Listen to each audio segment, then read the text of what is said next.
Okay, well, good morning, everyone. Welcome to this HCFC, the Homeless Coordinating and Financing Council meeting. Today's December the 18th.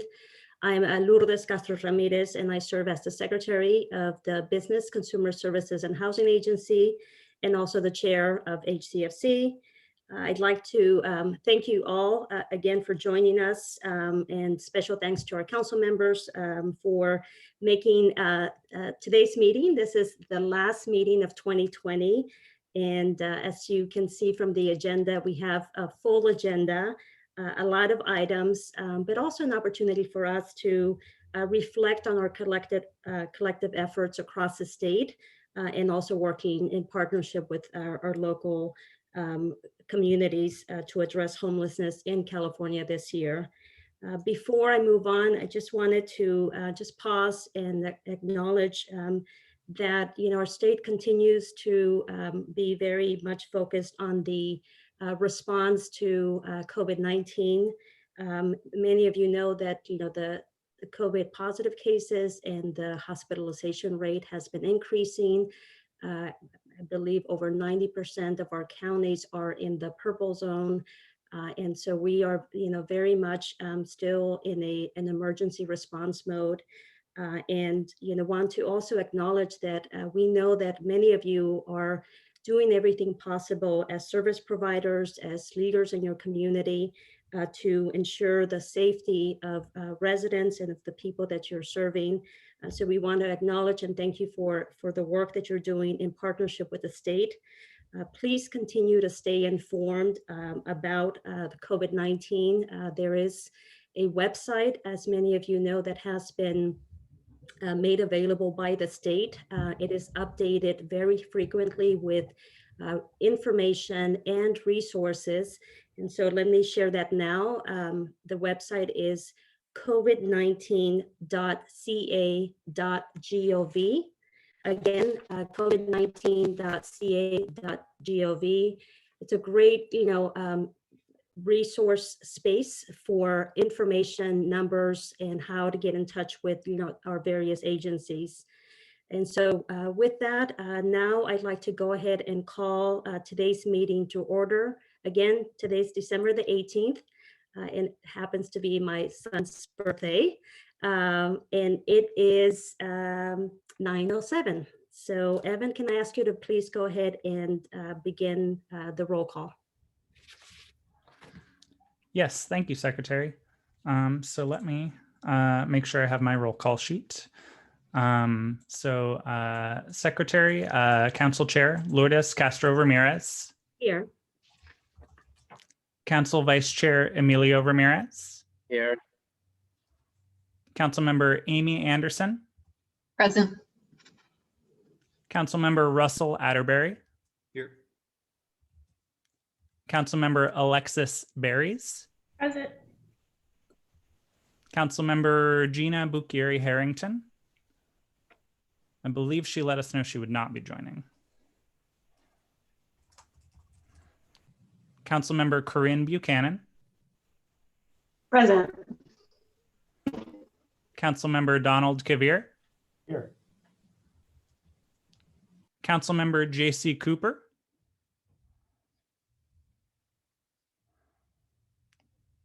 No response. Councilmember Gail Gilman. Here. Councilmember Jody Ketcheside. Here. Councilmember Jennifer Loving. I'm here. Councilmember Gary McCoy. Present. Councilmember Tokes Omishakin. Councilmember Joe Ukashiba.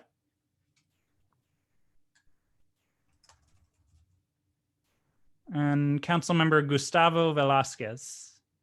Here. Here. Thank you. The roll call is complete. We do have quorum. Thank you. Thank you, Evan. Before we move on to the next agenda item, just a few logistics to go over to ensure that there's a smooth conversation today. I'd like to remind all of the members of the public that we will take public comment before any council action. and also on informational items as time allows. We will also provide time for general comments at the end of the meeting. And so if you have comments that are not related to an agenda item, I encourage you to share those at the end of our meeting. To help our meeting stay on track with time, please make sure that your comments are related to the current item that is being discussed. And also, we will allow for a maximum of 3 minutes for each comment to keep us on schedule. And with that, I'm going to ask Evan if he can provide additional directions on how, for the public, on how they may be able to raise their hand to participate during the public comment portion. Yes, thank you, Secretary. So members of the public who wish to comment on items may do so when prompted. For those who are connected through the internet through Zoom meeting, please take a moment to locate the raised hand icon on your screen. This will be used to signal if you wish to comment. For those joining us by telephone, if you'd like to comment, you may press *9 to raise your hand on our screen. You'll then be called on and have 3 minutes to make your comment. And as a reminder, we will ask for comments at specific periods throughout the meeting. Secretary? Great. Thank you. Thank you, Evan. All right. So turning to agenda item number 2, we do need to adopt the meeting summary from our October 26th council meeting. So council members at this and the public, has been provided with a summary of the October 26th council meeting. I will ask council members if you have any comments or corrections to the minutes or to the summary.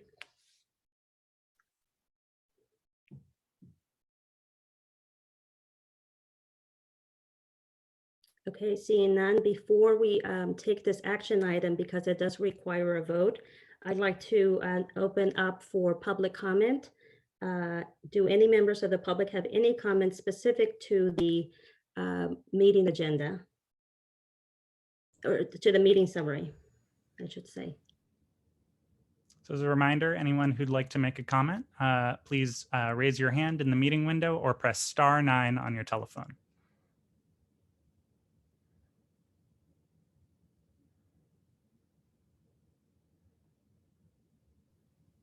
All right, I'm seeing no comments. Okay, so Madam Chair, I move to approve the meeting summary. it's been moved. I second, Madam Chair. Great, it's been moved in second. Roll call, Evan? Great, yes. Council Chair Lourdes Castro Ramirez. Yes. Council Vice Chair Emilio Ramirez. Yes. Council Member Amy Anderson. Yes. Council Member Russell Atterbury. Yes. Council Member Alexis Berries. Yes. Council Member Corinne Buchanan. Yes. Council Member Donald Kavir. Yes. Council Member J.C. Cooper. Council Member Gail Gilman. Here. Yes. Sorry. Council Member Jody Ketcheside. Yes. Council Member Jennifer Loving. Yes. Council Member Gary McCoy. Yes. And Council Member Gustavo Velasquez. Yes. Great. The motion is approved. Thank you. Thank you all. Moving on to agenda item number 3.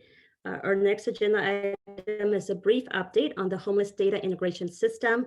We're very excited with the progress that we're making on this front. And at this time, I'd like to ask our HCFC Executive Officer, Julie Lowe, if she will proceed with the presentation on this item. Thank you, Secretary. Good morning, everybody. I am so excited to share an update on the progress we've made on the homeless data integration system.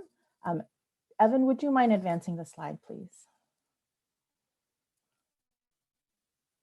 Okay, so on our end, the HDIS team here at HCFC has been working incredibly hard to meet both the ambitious vision and timeline BCSH and CDT also continue to provide an immense amount of support. So in the spirit of our end of year reflection and celebration, I want to just wholeheartedly thank our team, our vendor, and our partner agencies for providing this support.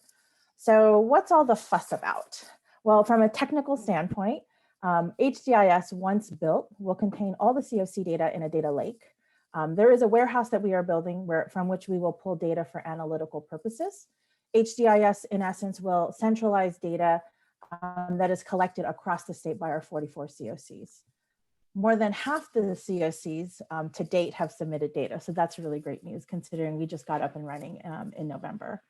The big idea around why HDIS is so important for us is that it will support strong, reliable information that will help us to explore and decide on sustained cross-jurisdictional trends. So given our goals here as a council, as a coordinating body, we are particularly eager to have information that can provide such coordination.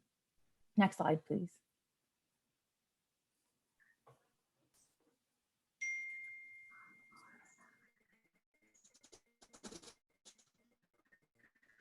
A few things to note. The big idea is that we, as I mentioned, we are looking across the state at data collect about local homeless response systems.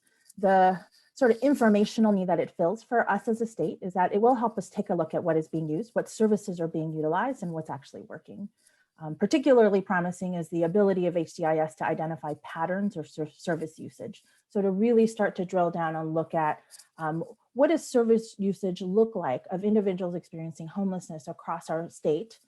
How are they accessing and utilizing the services that are offered by our homeless response system? Things such as differentiating service usage around urban and rural populations, for example, are one of the things that we're particularly eager to learn about. Again, we are eager to look at these subpopulations as it relates to identifying racial and other inequalities. A few things to note here. I would be remiss if I didn't do a little myth busting about what HDIS is and isn't. Currently, as we are building HDIS, it will enable us to determine the count of people accessing services across the state. What it is not able to do is provide a count of all people experiencing homelessness. So that differentiation, I think, is important for us as a council to keep in mind. Secondly, this system will allow us to look at aggregate and summary information data about groups of individuals across COCs or multiple COCs. It is not intended to be individual case management. Next slide, please.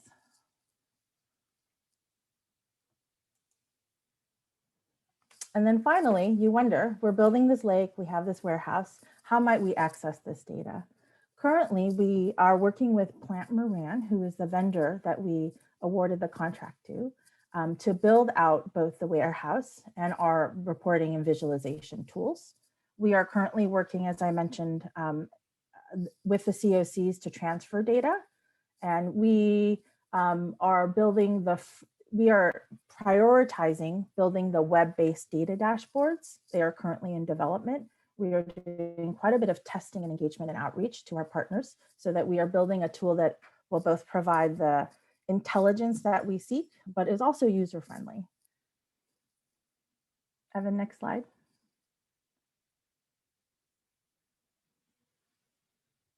Oh, there's a little delay on my end. Sorry about that. And finally, you all must be wondering about timeline. The arrow highlighted in blue is where we are right now. So as I mentioned, we are approaching quite an ambitious timeline to be up and running by March. We do have quite a bit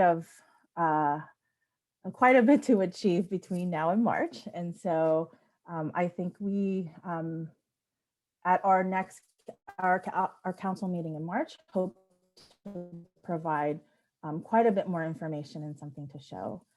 With that, I will pause for any questions you might have. Thank you, Julie. Just want to invite council members, if you have any questions or comments. Again, very exciting progress. Our, go live is March of 2021 or early spring. And so Would love to entertain any questions that you all may have.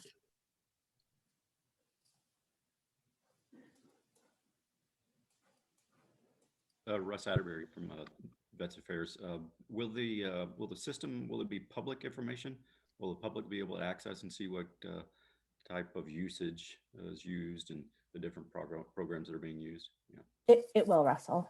Okay. We are certainly prioritizing the public-facing dashboard. There will be different ways that I think our COCs will be able to access information and state departments, but the priority will be to provide the public with a means to access summarized information. Right, and I did see a section in there where it did mention vets in there specifically. And the reason I bring this up is I don't know what the other, I guess the system will be fed from the other, the COCs, the other systems that the COCs run, is that correct?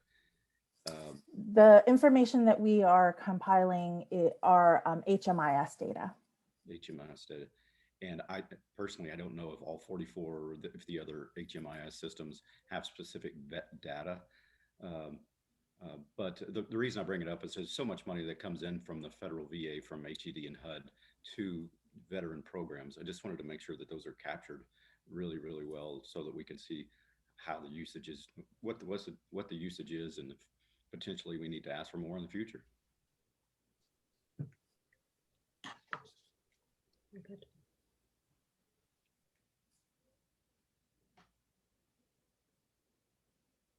That's great. Any other comments? This is Amy. I have a quick question. I think, I guess I feel like I should know more about HMIS data, but are we, maybe two related questions. Are we confident about kind of the consistency of the data across the different COCs? Or are there other kinds of, challenges or weaknesses with the data that we need to just be aware of and try and consider as we compile it or make it public? Great question, Amy. So one of the things that we are doing here as we build the system is addressing issues like that. And so I think we are working with our HUD TA folks who have quite a bit of experience and really leaning on sort of what they advise on doing about any inconsistencies. Any project like this, we should expect across the 44 COCs that there will be differences. Our goal is to provide the most reliable, trustworthy aspects that overlap across the 44 COCs. And so we are very cognizant that we don't want to in any way misrepresent what we are calling a state snapshot. So very much our day-to-day conversations, and not to get too in the weeds about the tech, have to do with creating rules around that issue in particular. So we are doing constant iterative testing around all the data that comes in so that we can assure sort of both the completeness of the records that come in from the COCs, but the extent to which we can merge all the records. This is actually, Amy, this is the opportunity I'm so glad, right? This is not only one of the main mandates of this council, but data quality is like the deep unanswered question that we all have, right? In Santa Clara County, we've wrestled a lot. We were able to help some with this project. And so, and for us, the opportunity to be able to, over time, statewide prioritization, understand trends, make things streamlined. I think it was going to be an extraordinarily heavy lift to expect jurisdictions to align on their own, right, together, you know what I'm saying? But with you now, with this broader time, it's going to be messy for a while, right? Because everyone is in different places with data collection, but the vision for this and where we'll feel in a few years, if we keep going, this is great. And Jennifer, thank you for making that point. One of the things that I'm mindful is that we are attempting to build a data culture so that we can make data-informed policy choices. And part of building data culture is an iterative process, right? And so we're very mindful that this first pass is really about providing the most reliable information possible and working with our local governments local COCs to think through their usage, and to just assure that we're not, the goal is not to push folks into perfection at the moment. It just building data cultures has never worked that way. And so Jennifer, I think you make a really good point that this is going to be an ongoing conversation about thinking through how can we best use the information that comes out, because frankly, the best way to get folks to adapt the way they do data locally is to see the value that it makes at a statewide level. Yeah, and maybe we think about that, not the TA that you're offering, but maybe there's also some actual funding that could be, right? Because you know, it's this is a hard thing to fund and prioritize locally to have really good data quality teams, right? Especially depending on how big or small your local community is. But this is we have to do this. Do you know what I mean? Like we could get into all kinds of interesting stuff about our system, Medi-Cal, a whole lot of other things, and how we're looking at vulnerability and prioritization statewide. Mm-hmm. I agree. Thank you. I just want to thank the Homeless Coordinating and Financing Council for the incredible work that has gone in thus far. We are so excited to have this system as a state and the benefits that it will bring to us as we design programs and make policy. So as a player, I'm just so that's gone into this. So thanks, y'all. I wasn't sure if we were having connection issues on my end or on your end, Corinne, but I think we got the gist of your comments. So thank you. I'm sorry, I'll see if I can fix it. It was basically just to say you guys are the best. We're so thankful to have this resource. It's gonna really impact policy decisions across the state. So thank you.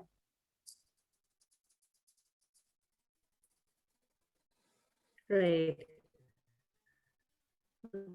Thank you for that, Corinne, and thank you, Julie, and to the entire team leading this incredible initiative. And Evan, is this an item that we will take public comment on? Are you there? Yes, thank you. Sorry, there were a little bit of connectivity issues, I think. We do have a couple of public comments if we're allowing on this item. I believe that was up to your discretion. So if you'd like to take public comment, we do appear to have a couple of members of the public who are interested. I think we have just a few minutes. Okay, let's go ahead and take that. And if we need to come back, we'll do so during also the general comment period. So let's go ahead and take one comment. Sure. So it looks like we have a hand raised from Chris Pitcher. So Chris, if you go ahead and unmute yourself.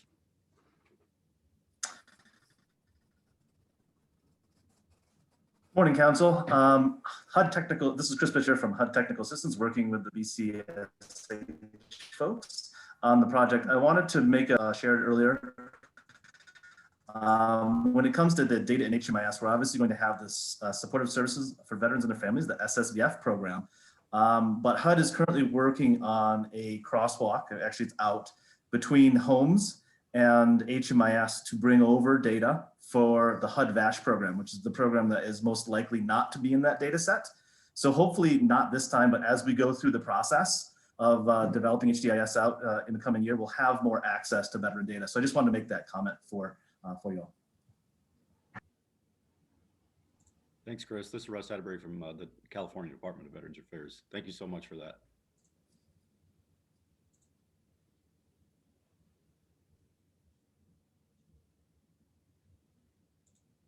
Okay, Evan, I think we have time for another comment. How many individuals are lined up for public comment? It looks like we have 3 in line for public comment right now.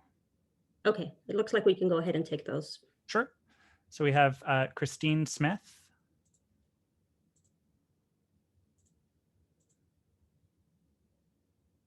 Christine, your line is open. This is Christine Smith with the California Partnership to End Domestic Violence. And I was wondering if you could speak to the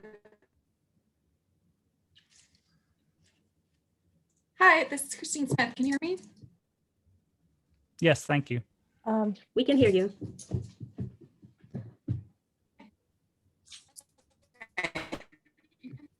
Okay, you can hear me. So my name is Christine Smith, and with things that we just, as the system is being developed, we were interested in hearing you speak to the comparable databases and confidentiality issues for victim service providers. I just know that this is an issue for our domestic violence programs and survivors. Christine, thank you for the question. I can address sort of what we are doing around that in this first pass. We are strictly using HMIS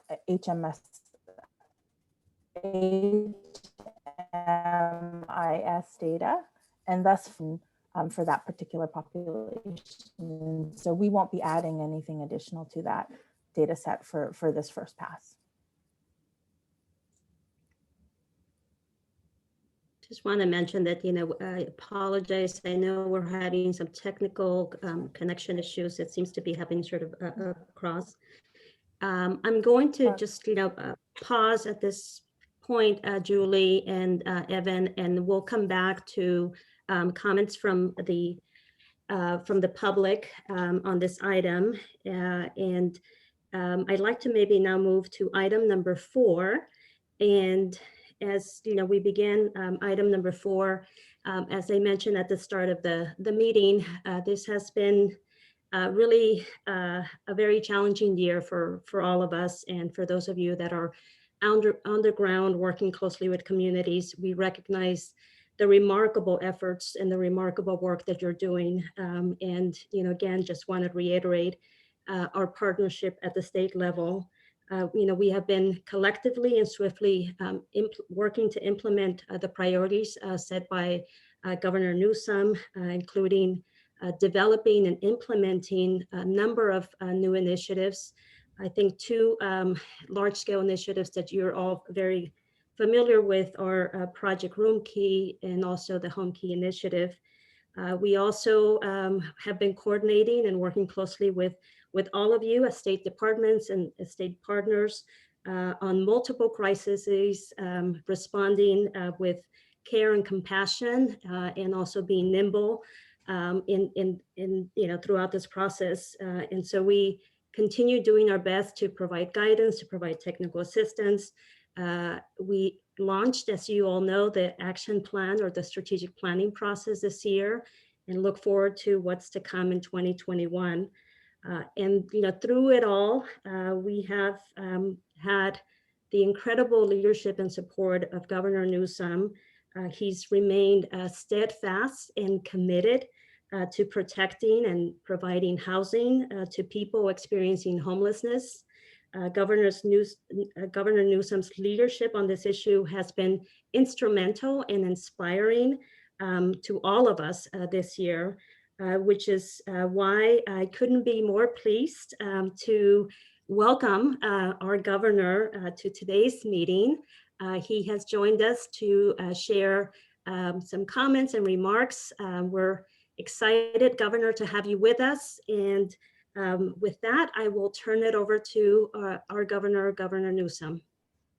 Sorry, Laura's put you on the spot to say nice things about me, because I think you saw my name appear on the damn screen. But I wanted to say nice things about everybody that's up on screen. Just expression of gratitude for all your hard work. I mean, there's a sense that during a pandemic and all of the headwinds that we've experienced, that in some way, shape, or form, we've taken the eye off the ball when it comes to the issue of poverty in all its forms and manifestations. None more acute, of course, than the issue that brings us together as a group, and that's the issue of homelessness. And I posit it's been quite the contrary. In fact, in so many ways, we've accelerated initiatives and efforts that would have developed much more slowly in any other environment.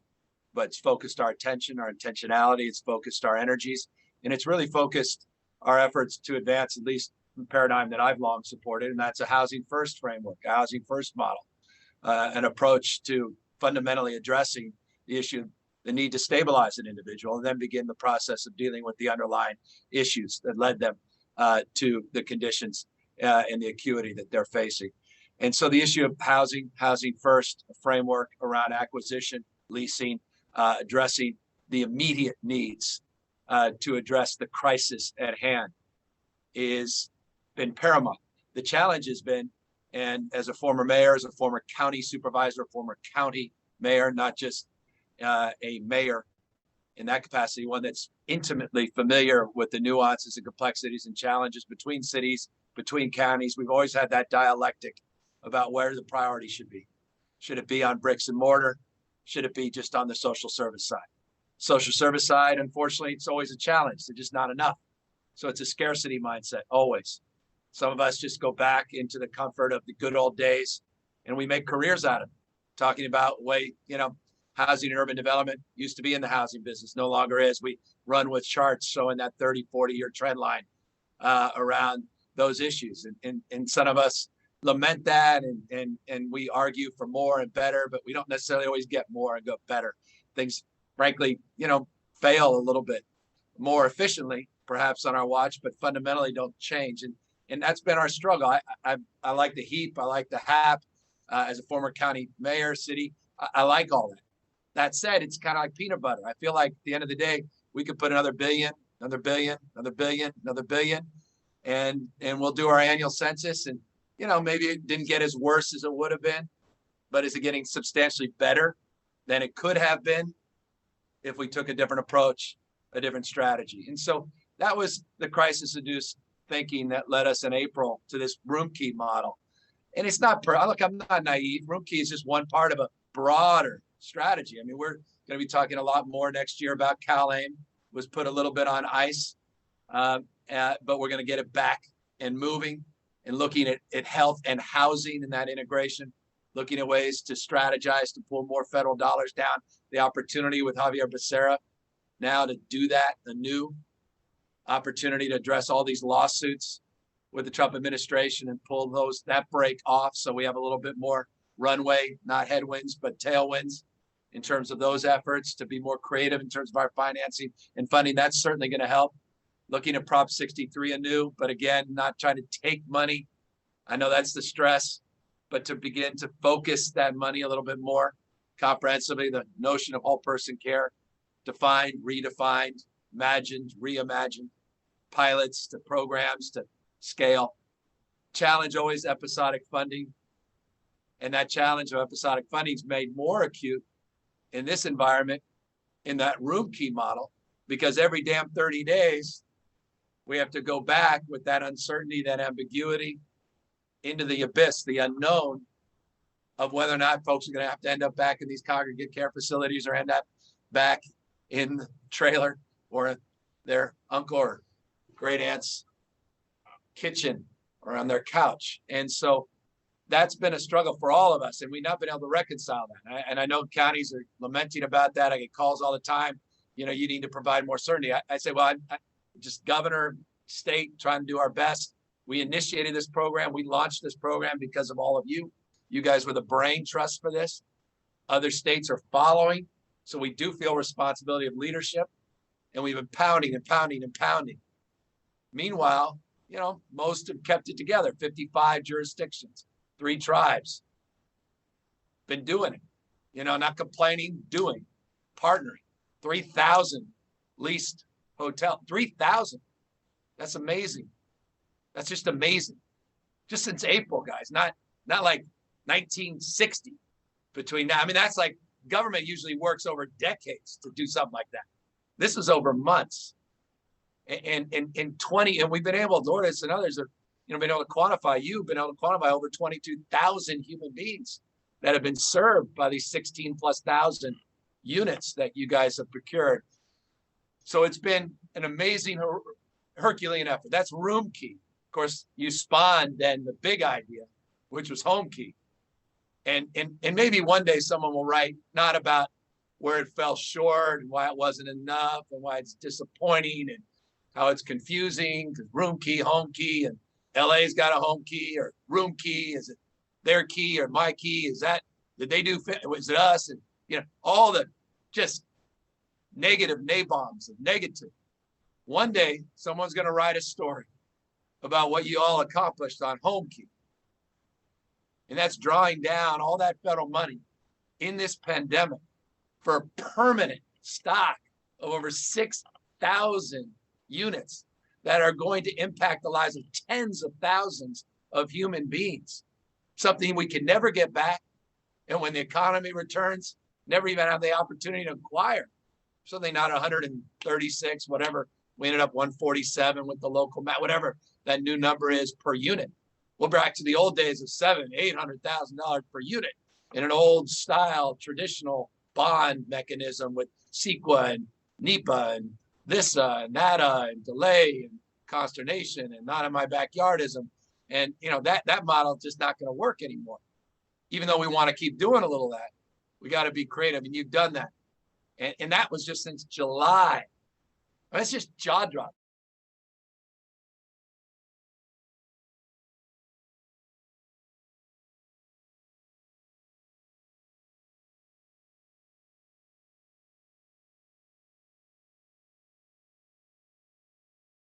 You've locked them in.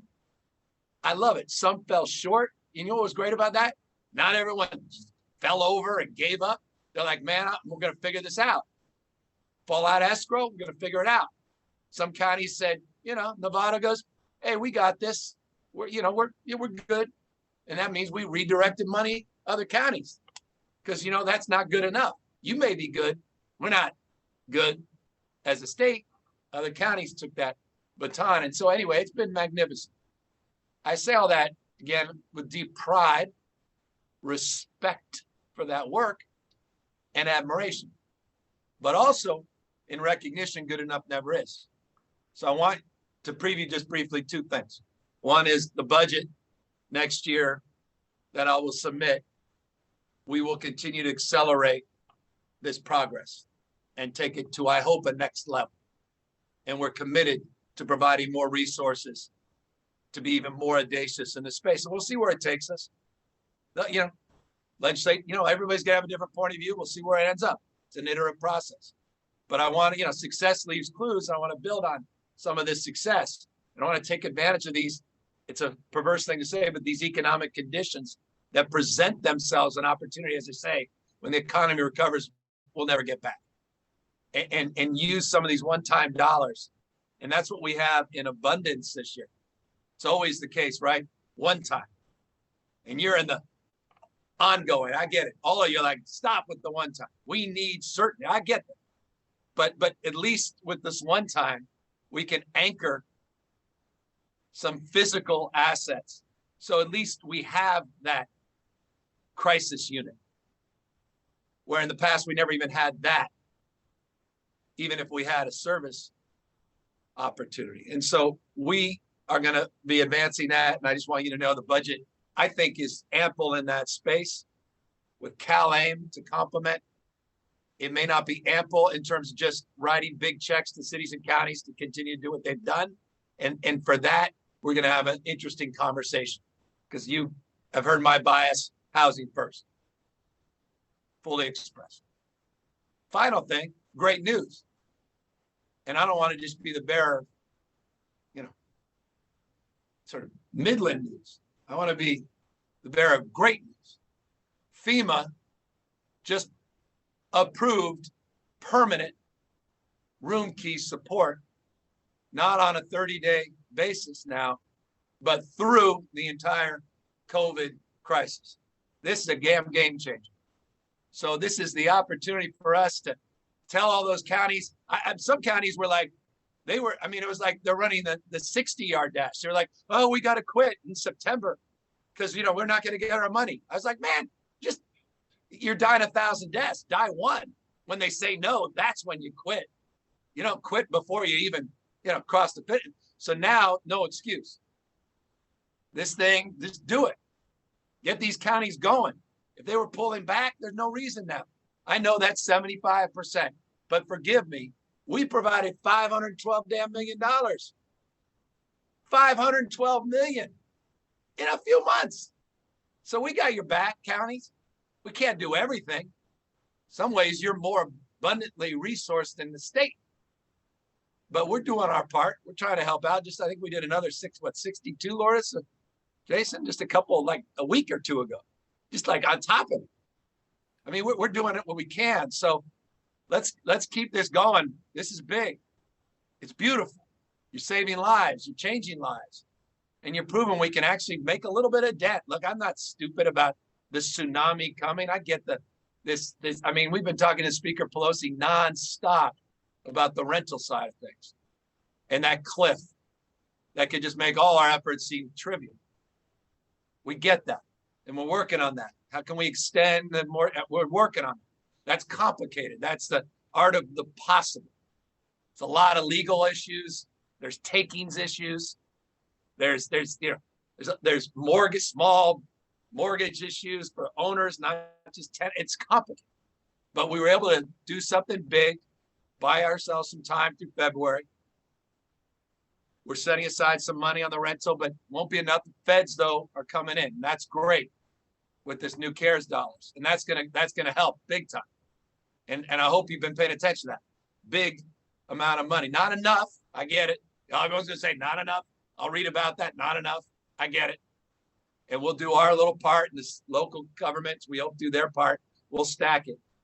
But this room key thing could help us, and just gives us a little bit of more runway. And so I just wanted, you probably already all knew that. I think Jason's trying to make me feel good, saying you can announce it. But I don't, Governor, I don't think everybody knew that. So okay, oh, good. Well, it's nice, Can we? Governors, trust me, it's not as much fun as it may appear. And I'm not sure it appears very fun, except for moments like this where I can share my passion. Governor, with, can we good say news as something? well. Can What's that? can we say something? Can I ask you a question? Please. I'm with Santa Clara County, and everything that you're describing, I mean, the bridge housing, the home key projects, the room key, this year's pretty much has almost killed all of us, right? And you have made a lot of resources available, and we are truly grateful to you. And you're right about the tsunami that's coming. And that's, I think, I mean, we have so many people outside. We have so many people unstably housed, but the tens of thousands of people that are asking us for help with rent is like this additional sort of thing that we've just never encountered before. And so I think that, I'll say, going into like the end of this year is the thing that is on our local level is really becoming so stressful, right? And so federal relief coming, great, but it's like how we can have families hold on between now and when that comes is probably, I mean, it's this, I've been doing this a long time. This is very dark, right? Even with all of the things that have happened. And if those things wouldn't have happened, I can't imagine where we would be right now. So it's like simultaneously super grateful and also just completely like over our skis. Right. No, Jennifer, that's why we got those $1 billion+ out right away. No other state, we tripled the earned income tax credit. We were able to we didn't wait. Everyone was, with respect, kind of bitching because we all love to hate Trump. So they were like, we're not going to take the $300 supplemental. It's not enough. And California's front in line. We got that money and we exhausted it. We actually got a disproportionate share so we can get those dollars out. We have money that we've set aside in next year's budget in this space. And we have some early action. And I think, Jennifer, what I'm hearing from you is the imperative of early action, because we can't wait another damn day, let alone months. So early action, because next year's budget's next year's fiscal year, July. No one has till July. We're going to see exactly what our allocation is on the federal supports. And then we're going to see what we can do to sort of extend a period of time on the moratorium and the eviction side to just buy us a little more space. And then I have, and I can't talk about this right now because someone will come through the screen. But I have some other ideas that I hope you'll appreciate. Some sort of just direct, immediate cash relief to those most in need and most vulnerable. A universe about 4 million. And what you will rightly say, it wasn't enough, but it's a lot of money.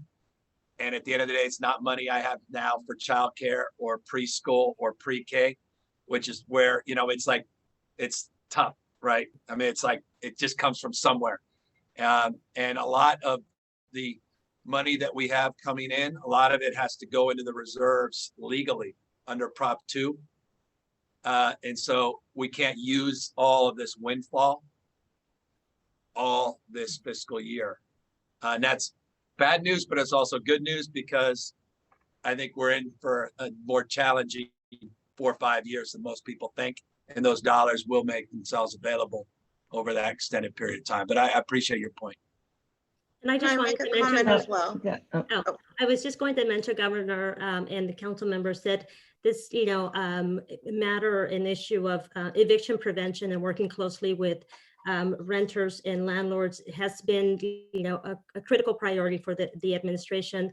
We do want to recognize that it's on the agenda today for discussion with the council, and also just want to acknowledge the leadership and support of Jason Elliott, who serves as the senior counselor to the governor on housing and homelessness, who's been working very closely with us on these issues. He's he doesn't want me to call him homeless czar, even though I said I have homeless. So I have a homeless czar. He just is not called a homeless czar. I think I'm just going to call him homeless czar, so people can stop asking me, why didn't you do a homeless czar, even though I said I have a homeless czar. But he said, please don't call me that. So I don't know. Whatever you need, Governor. I'm here. Okay, Whatever he's you just need. trying to be nice. By the way, he doesn't tell me that privately. He's just sucking up to all of you. He has no problem pushing back on me privately. But that's also true. Bizarre. Can I make a comment as well? Sure. Hi, I'm from Fresno, and I want to piggyback on what Jennifer was saying. The last number that I'm very much on the ground. I still operate programs, and I'm actually implementing some home key temporary housing with our local housing authority. But what we're finding is that the last number that I got from the courthouse is there's 1,000 evictions pending, waiting for the moratorium to end. And historically in communities, particularly in mine, we've been very, very, prevention is short funded. There's not a lot of money for prevention, but I do think that with what's happening, we're going to have to implement some prevention, because those families are gonna end up on the streets. Like, those evictions are gonna go through and they haven't experienced the relief that they need to get caught up, or they're not currently working. So I just wanted to add on to what Jennifer said, is that we really don't ever get enough money for prevention. And with what's happening, I think that prevention is something we are going to need to step up. Well, I couldn't agree with you more, and no greater investment than prevention, especially in this broader topic of homelessness, but particularly at this critical moment. And that's why we're trying to get these direct checks right out. And we want to complement some of the stuff being done federally, but also be a little more targeted and strategic as a state. So I couldn't agree with you more. Look, even a state as large as ours is not capable of doing what the nation must do for 350 million Americans, 40 of which live in California. And so no substitute for our continuing advocacy there, but no excuse as well, Jody, for us not doing more here. And so I just want you to know that we are going to do more, but I hear you loudly and clearly. I recognize good never is enough. I just wanted to make a brief comment. Hello, Governor. Gail Gilman with All Home California. And what I wanted to comment on was, I hope with the initiatives you're rolling out through your budget, and I hope us as a council, that we can act with the innovation and urgency that we have shown through this pandemic. In the Bay Area, almost 5,000 people were brought indoors due to Project Room Key. And we saw with innovation, with acting quickly, with flexible dollars and a laser focus, that we can do it. And as a council member and as part of All Home, we want to help you achieve that. And we hope all of your initiatives going forward have that kind of innovation and urgency, because I really think we've shown that we can move the needle on this in a very different way. And so we just wanted to thank you. Well, I love that, Gail. It's just music to my ears. At the end of the day, there's an old Texas saying says, you continue to do what you've done, you'll get what you got. And I mean, at what point, we're as dumb as we want to be as a state and a nation on this damn topic. And so there's no other construct than the one you rightfully are advocating for and advancing, and that's urgency and intentionality. And that's why, by the way, we and thank you guys for all your help and counsel on this. We got those, I think it was 2 or 3 pieces of legislation done in the last 24 months, just on the CEQA side of things and on the siding side. And I know that may seem like small ball, man, up here, that was like, it wasn't, maybe it's Mount Whitney, it wasn't Mount Everest. But, there was very thin air in terms of prospects to get some of that stuff done. And it's been a godsend in terms of citing some of these. I mean, Jennifer, you down there and, down at Santa Clara County and San Mateo and some of the friction there. I think it was San Carlos, classic example, right? And the citing of that opportunity and the pushback we're getting. And then they went to the feds to sort of play tattletale. I mean, you can't even make this stuff up. I feel like I'm living in I don't know, I got 4 young kids, but some of us don't grow up. And Governor, I'll just add on and thanks, Gail, for your comment around the streamlining. We have heard from providers and implementers that the CEQA streamlining the governor mentioned, the Article 34 streamlining, the land use streamlining was the key to getting home key done. We've heard that loudly and clearly from people on the ground. The reason I mention that is, as the governor said, we're looking to continue to invest in this space next year. Money won't be enough. We also need to come with those streamlinings. I mention that because the streamlinings that happened for home key that we are now concluding do not roll over into next year, meaning we will need to seek those legislatively again, and we'll be counting on all of you, and not just the folks that are on the screen, but the 149 people that are here as panelists to help tell that story about how important those streamlinings were so that we can continue to make progress on that important component, because it's not just money. Thanks, Governor. What are you, there are 18 of us. What do you mean 149? There are, in addition to these 18 people that are watching here that you can see on your screen, there are also a number of stakeholders, service providers. I should be more careful with my words. My God, I'm in trouble now. No, you're good, Governor. Join us. Now my physiology has changed. My arms are now, I'm like, I want to thank you all for your hard work. It's been a wonderful session. Jesus. You're good, Governor. Yes. Thank you so much, Governor, for joining us. Means a lot to all of us that you would spend this time sharing the work that's happened this year, and also the sense of urgency and intentionality, as you mentioned, that we need to continue with as we go into 2021. And before you leave us, we would like to take an iconic 2020 photo with everyone.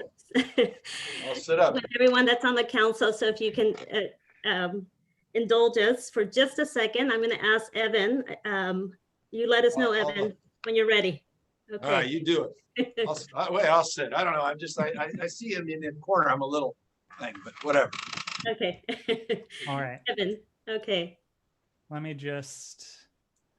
We will have opportunity to cut screenshots out of a recording as well. But if everyone wants to just take a couple seconds and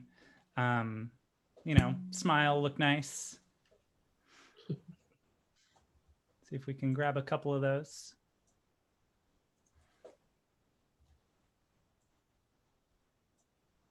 All right. Thank you so much, everyone. Thank you, Evan.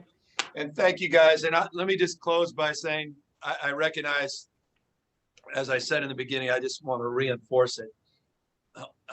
Home key is not the homeless policy. It's not, I get that. This is just complementary. It's additive. I think it's been profound and significant. It's been catalytic in many ways, and it's given me some optimism in our ability to move the ball, and Gail, in the spirit that you suggest, quickly and with the sense of urgency this moment demands. But Jody, Jennifer, you guys couldn't be more right about what's coming. And it's this whole pandemic. I've always been living 2-3 weeks in advance. That's why I've always been anxious. Everyone's like, "Why are you so anxious?" Because I know what's happening next week with our ICUs. I know what's going on in press. I mean, you see this stuff, and I totally understand if we don't act and if we don't figure out a scaled solution, the efforts to date will be insignificant and inconsequential in terms of the enormity of the task that will befall all of us in the future. And so thank you for reinforcing that. Thank you guys for all your work and leadership. Lourdes, thank you. Jason, thank you. And also know that we're looking forward this year on our housing discussions to talk about innovation in the housing sector and talk about, opportunities to be more creative. The one sector of our economy, you see cost decrease, efficiencies in almost every sector of our economy, but the cost of construction remains sort of stubborn to those efficiencies. And that's not an indictment of anybody. It's just an indictment, I think, of policy to accelerate inclusive policy. It's not about taking away labor rights, not taking away the responsibility of being considerate of the environment and being considerate of local jurisdictions, and the importance of process. I respect process and inclusion, but there's opportunities here that we have not mined. And so know that next year, we're really going to try to accelerate those conversations. Hopefully that's a flywheel. In a year, 2, 3, we'll see something really manifest in that space. Anyway, I'll leave it at that. I'm grateful to you guys. Big deal what you're doing. Probably nothing bigger. Giving a damn about the most vulnerable. Thank you.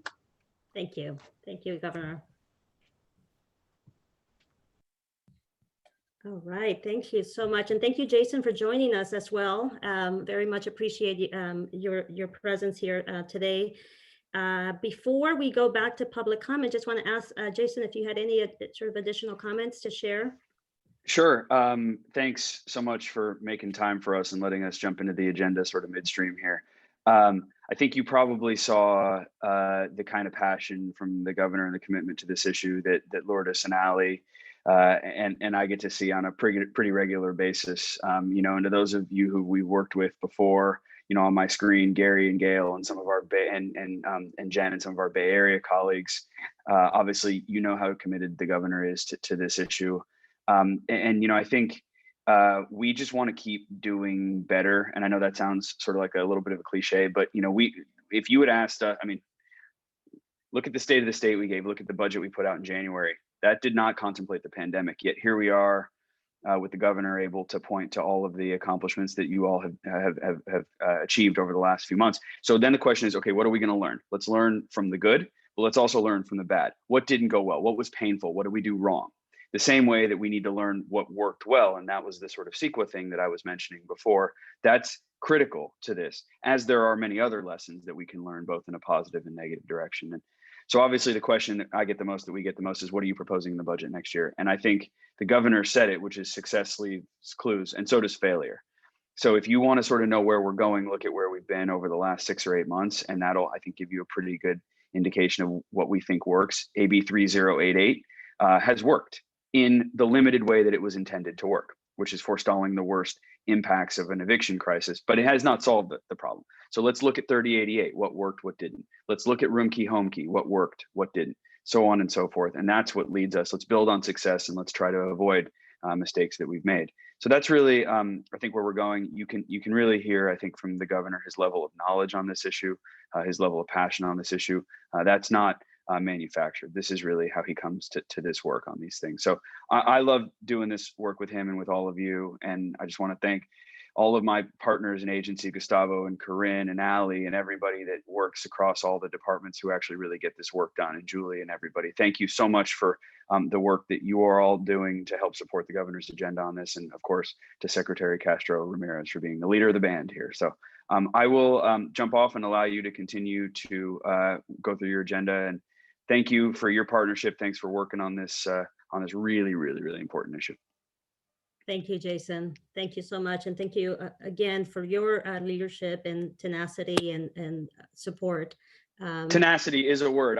Sometimes it's also described in other ways, but I'll take tenacity. That's a good one. All right, very good. So thanks for joining us. Evan, I think we left off, we had a couple of members of the public who wanted to weigh in on the HCIS system. And so just want to turn it back to you to see if they're still in queue and if they'd like to address the council at this time. Yes, thank you, Secretary. Looks like we have 2 more comments in queue. So we have a comment from Christopher Weir. I hope I'm pronouncing that right. Christopher, your line is open. Yes, hi, I had to unmute myself. Hi, this is Christopher Ware. I am with the Center for Homeless Inquiries, and I also work with the USC Homeless Policy Research Institute. Couple of questions, and that is from the this data integration project. Is the state thinking of developing a set of beyond these dashboards of reports and types of analytic products that could help the COCs? So, for example, every single COC is required by HUD to do an equity analysis, to do a gaps analysis. They need to do a ranking for their COC applications. So the question is, are there ways that this data integration project can support the COCs in doing these analytic projects? And one of the main reasons that this may be important is because the way to improve data quality is to get the people in the COCs, the project managers, to understand that the feedback that they can get from accurate data is really useful. My second question then is, what are the plans for allowing access to the data, the integrated data, to research organizations such as the researchers at the USC Homeless Policy Research Institute? Thanks. Chris, I can add, so to your question about your first question, our intention is to not duplicate efforts that are going on across COCs. So folks are doing that sort of analysis. Our goal is not to try to replace those things. Our goal is for the system to be a complement to the things folks are doing. We are working with HUD TA, you heard from Chris Pitcher earlier, to make our system as usable and as complementary to that end. I will distinguish that there are two different things that we are providing. One, there is a public-facing dashboard that will provide broader information about the system at large. We will also be providing COCs access individually, and that could be, I think that is next on our horizon. But first and foremost, in response to our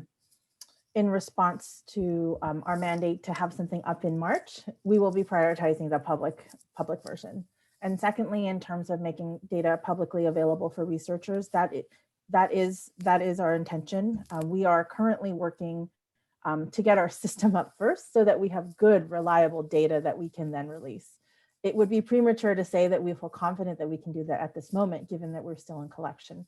So once the data is appropriate to be released, because it's been vetted, it's been standardized and de-identified first and foremost in the interest of protecting persons experiencing homelessness, which these data are about, we will be making sure that the data is in good shape. With that being said, I think we are running low on time and want to move us along. And again, want to remind, I know there's still a hand up, want to remind us there will be a period for public comment at the end of this meeting. And I'll turn it back to you, Secretary. Thank you. Thank you so much, Julie. I think we have one more maybe public comment. And what we will do, because we are a bit behind time, is just take the public comment as input and then move on to the next agenda item. Evan? Sure. Thank you, Secretary. So we have a comment from Debbie Villasenor. Yes, good morning. Thank you all for your wonderful work. I am a housing consultant based out of Northern California, and I just want to ask, how are you going to be able to distinguish and separate out issues around homelessness in your data between rural areas and urban areas? I'm concerned about this data being utilized for driving policy decisions on funding. And as we understand that urban and rural areas have differences in how they have different issues around homelessness and actually how they can implement programs because of the geographic area. And I'm just concerned that we need to be able to understand the differences between urban and rural as far as looking at this data and utilizing it for driving your policies on funding. The other item I'm concerned about is that this data that we're collecting is on funding sources that are available today for programs So it's not really going to identify gaps in programs because you're collecting information that funding is available for services. And so how are you going to identify gaps? Thank you. Thank you so much for that comment. We will, definitely follow up. Evan, and anyone else? And if not, we can move on to I am seeing no more public comments. the next item. Okay, great. Thank you all. And just a reminder that we do have, general comment at the end of the meeting. And so we'll have an opportunity to invite you all to participate with any additional input or comments that you may have. We are going to move back to item number 4 on the agenda, which was a year in review. And that was started by Governor Newsom. And, again, we were so excited that he was able to join us and have a conversation with all of us. And so at this time, I'd like to turn it over to Deputy Secretary for Homelessness, Ali Sutton, to do a recap of the work that has been accomplished. You'll see some of the comments that the governor mentioned in this slideshow. And so I think in the interest of time, we'll go as quickly as we can. But a lot of good work. Want to acknowledge Ali's leadership. HCFC has come just in very far, and we've made incredible progress and significant accomplishments thanks to your leadership, Ali. Very much appreciated. And so I'd like to turn it over to you. Thanks so much, Secretary. And it has been quite a year for all of us. And we really did feel it was important to just do a little bit of reflecting on that before we start into talking about the action plan and what lies ahead. I'm going to go very, very quickly here because I think we've touched on a good number of these, but just wanted to have it all in one place and to honor the work we all have done together this year. So if you could go to the next slide real quick. So we've talked a lot about Project Roomkey and HomeKey, but really just, looking at the numbers, we wanted to spend a little bit of time just really drilling in on sort of the amazing work that has happened between state partners and state agencies and our local governments and agencies who have done such incredibly hard work this year. Setting up this number of emergency non-congregate shelters has saved so many lives. And so I hope that folks appreciate that amount of work and the incredible impact that has had on the people that have had access to these rooms. We are now keeping them open as quickly as possible to ensure that we're staying safe, and also really focusing on how to make sure that the folks that are currently in these rooms move on to permanent housing. And so one of the efforts with that has obviously been HomeKey, which many of you may remember just a few months ago when we had a lot of folks saying that this was absolutely ludicrous and there was no way we would pull this off. And thanks to so much work from HCD and other state partners, they've really just pulled off an incredible feat in getting 95 projects up and running. And we're already starting to hear some incredible stories of folks moving into some of those HomeKey projects. So just incredible work, and want to honor that. We're going to show real quickly the Roomkey video that CDSS put together. For those of you that haven't seen this, it's just a quick 6-minute video. We're hoping that we can figure out the technology okay. But in the spirit of just really understanding the work we're doing and who it is impacting, I think this is an incredible video. We wanted to make sure that we showed it for everybody if you haven't seen it. So I'm going to hand it off to Evan and hope this works okay.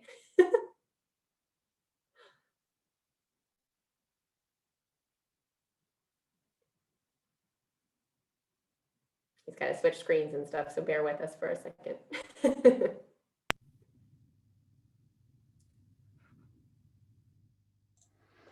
All right, so can everyone see that video window? Just want to confirm.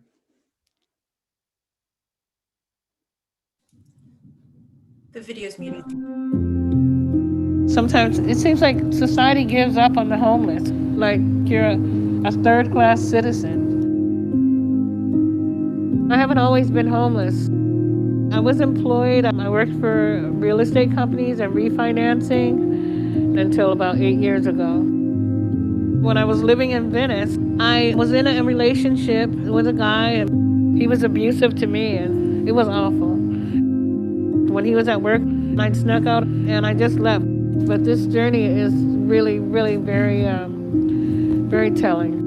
In California, there are over 150,000 individuals experiencing homelessness, the majority of which are experiencing unsheltered homelessness. I became homeless in 2016. It's shocking at first. You feel overwhelmed, like, I can't believe that I'm on the street and my whole life is in my bag. When you're homeless, it's really difficult. There is an overrepresentation of Black people who are homeless. In LA, there's about 8% Black people making up the general population, and yet 35% of those who are homeless. We're already dealing with the crisis when COVID hit. When I heard about COVID-19, I was sleeping outside with my cat and in my tent. I thought that it was basically a nightmare. It just didn't seem real. When COVID hit, we were nervous, we were scared. I have a mechanical heart valve, and my partner had cancer, so he lost his thyroids, and he also has mental health issues as well. During a pandemic, what about those that are older with severe mental issues, addictions, homelessness? Where would they go? Who would actually take care of them? What the pandemic actually showed is that services became less, and so I think they were just more vulnerable and more at risk. Project Room Key was developed through partnership with the Newsom administration and the legislature to do everything we possibly can to support those at greatest risk. Project Room Key is an initiative that acquires hotels and motels under an extended lease with the goal of moving folks from outdoors and unhoused locations inside to prevent them from contracting COVID-19. The downside in the Project Room Key program is that we didn't always have hotels that were available in areas with a large percent of unhoused African American individuals. The good thing is we have been able to keep an eye to racial disparities. And so at this point, we have more of a balanced representation of who is homeless in Project Room Key.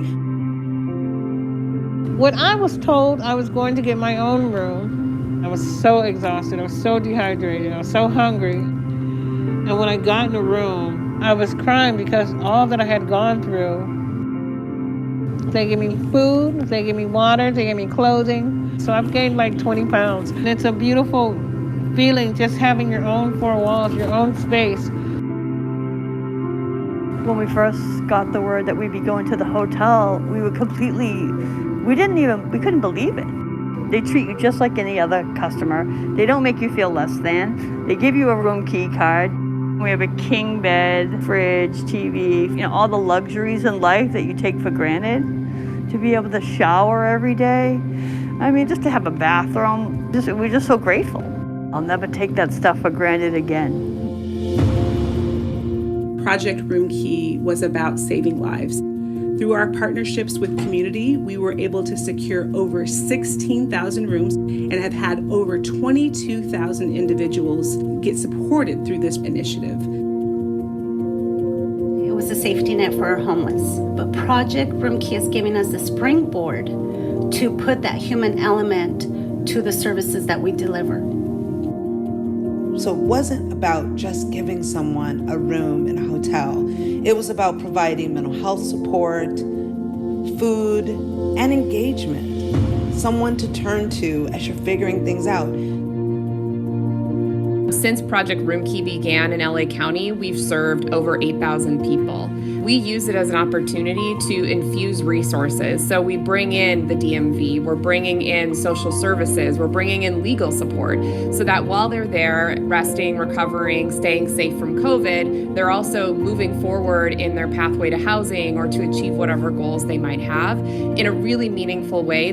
So incredibly, across California, we are seeing now Project Room Key be the entryway, the doorway to a longer-term housing support for individuals. We have had over a $700 million effort in what's titled Project Home Key, which is providing the ability for local communities to acquire some of the hotels and motels to transition into more permanent housing solutions.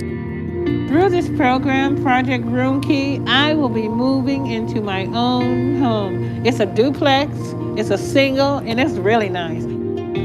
This is my key. It means so much. It means the whole world. I think that human kindness and believing in people is important because you never know what that person could offer or bring to somebody.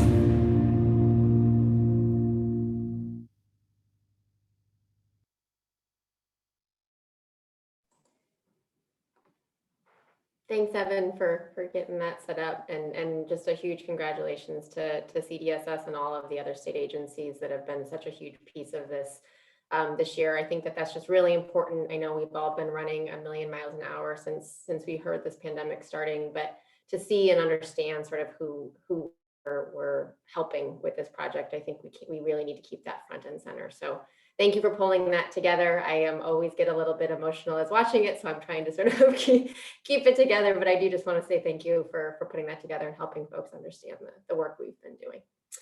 And so Evan, if you just want, I'll try to very quickly go through a few of the other pieces here before we hand it off to talk about our action plan, as I know that we're running a little behind schedule. So a couple other things in addition to these two massive initiatives that we as a state were able to pull off this year across the state. There's a couple things that have helped fund these sorts of efforts. So Evan, if you could, yeah, thank you. So one of the things that HCFC early on, there was $150 million that the governor prioritized almost immediately to ensure that people experiencing homelessness were as safe as possible from COVID as we were learning more about it. So $100 million of that dollars HCFC put out for a whole range of supports, primarily to help with Room Key, but also really to ensure that our unsheltered population that was really particularly hard hit when shelter in place went into effect, to ensure that they had necessary resources and hygiene kits, et cetera, to stay safe in the interim. We also, around that same time, were able to allocate our $650 million in the Homeless Housing Assistance and Prevention Program.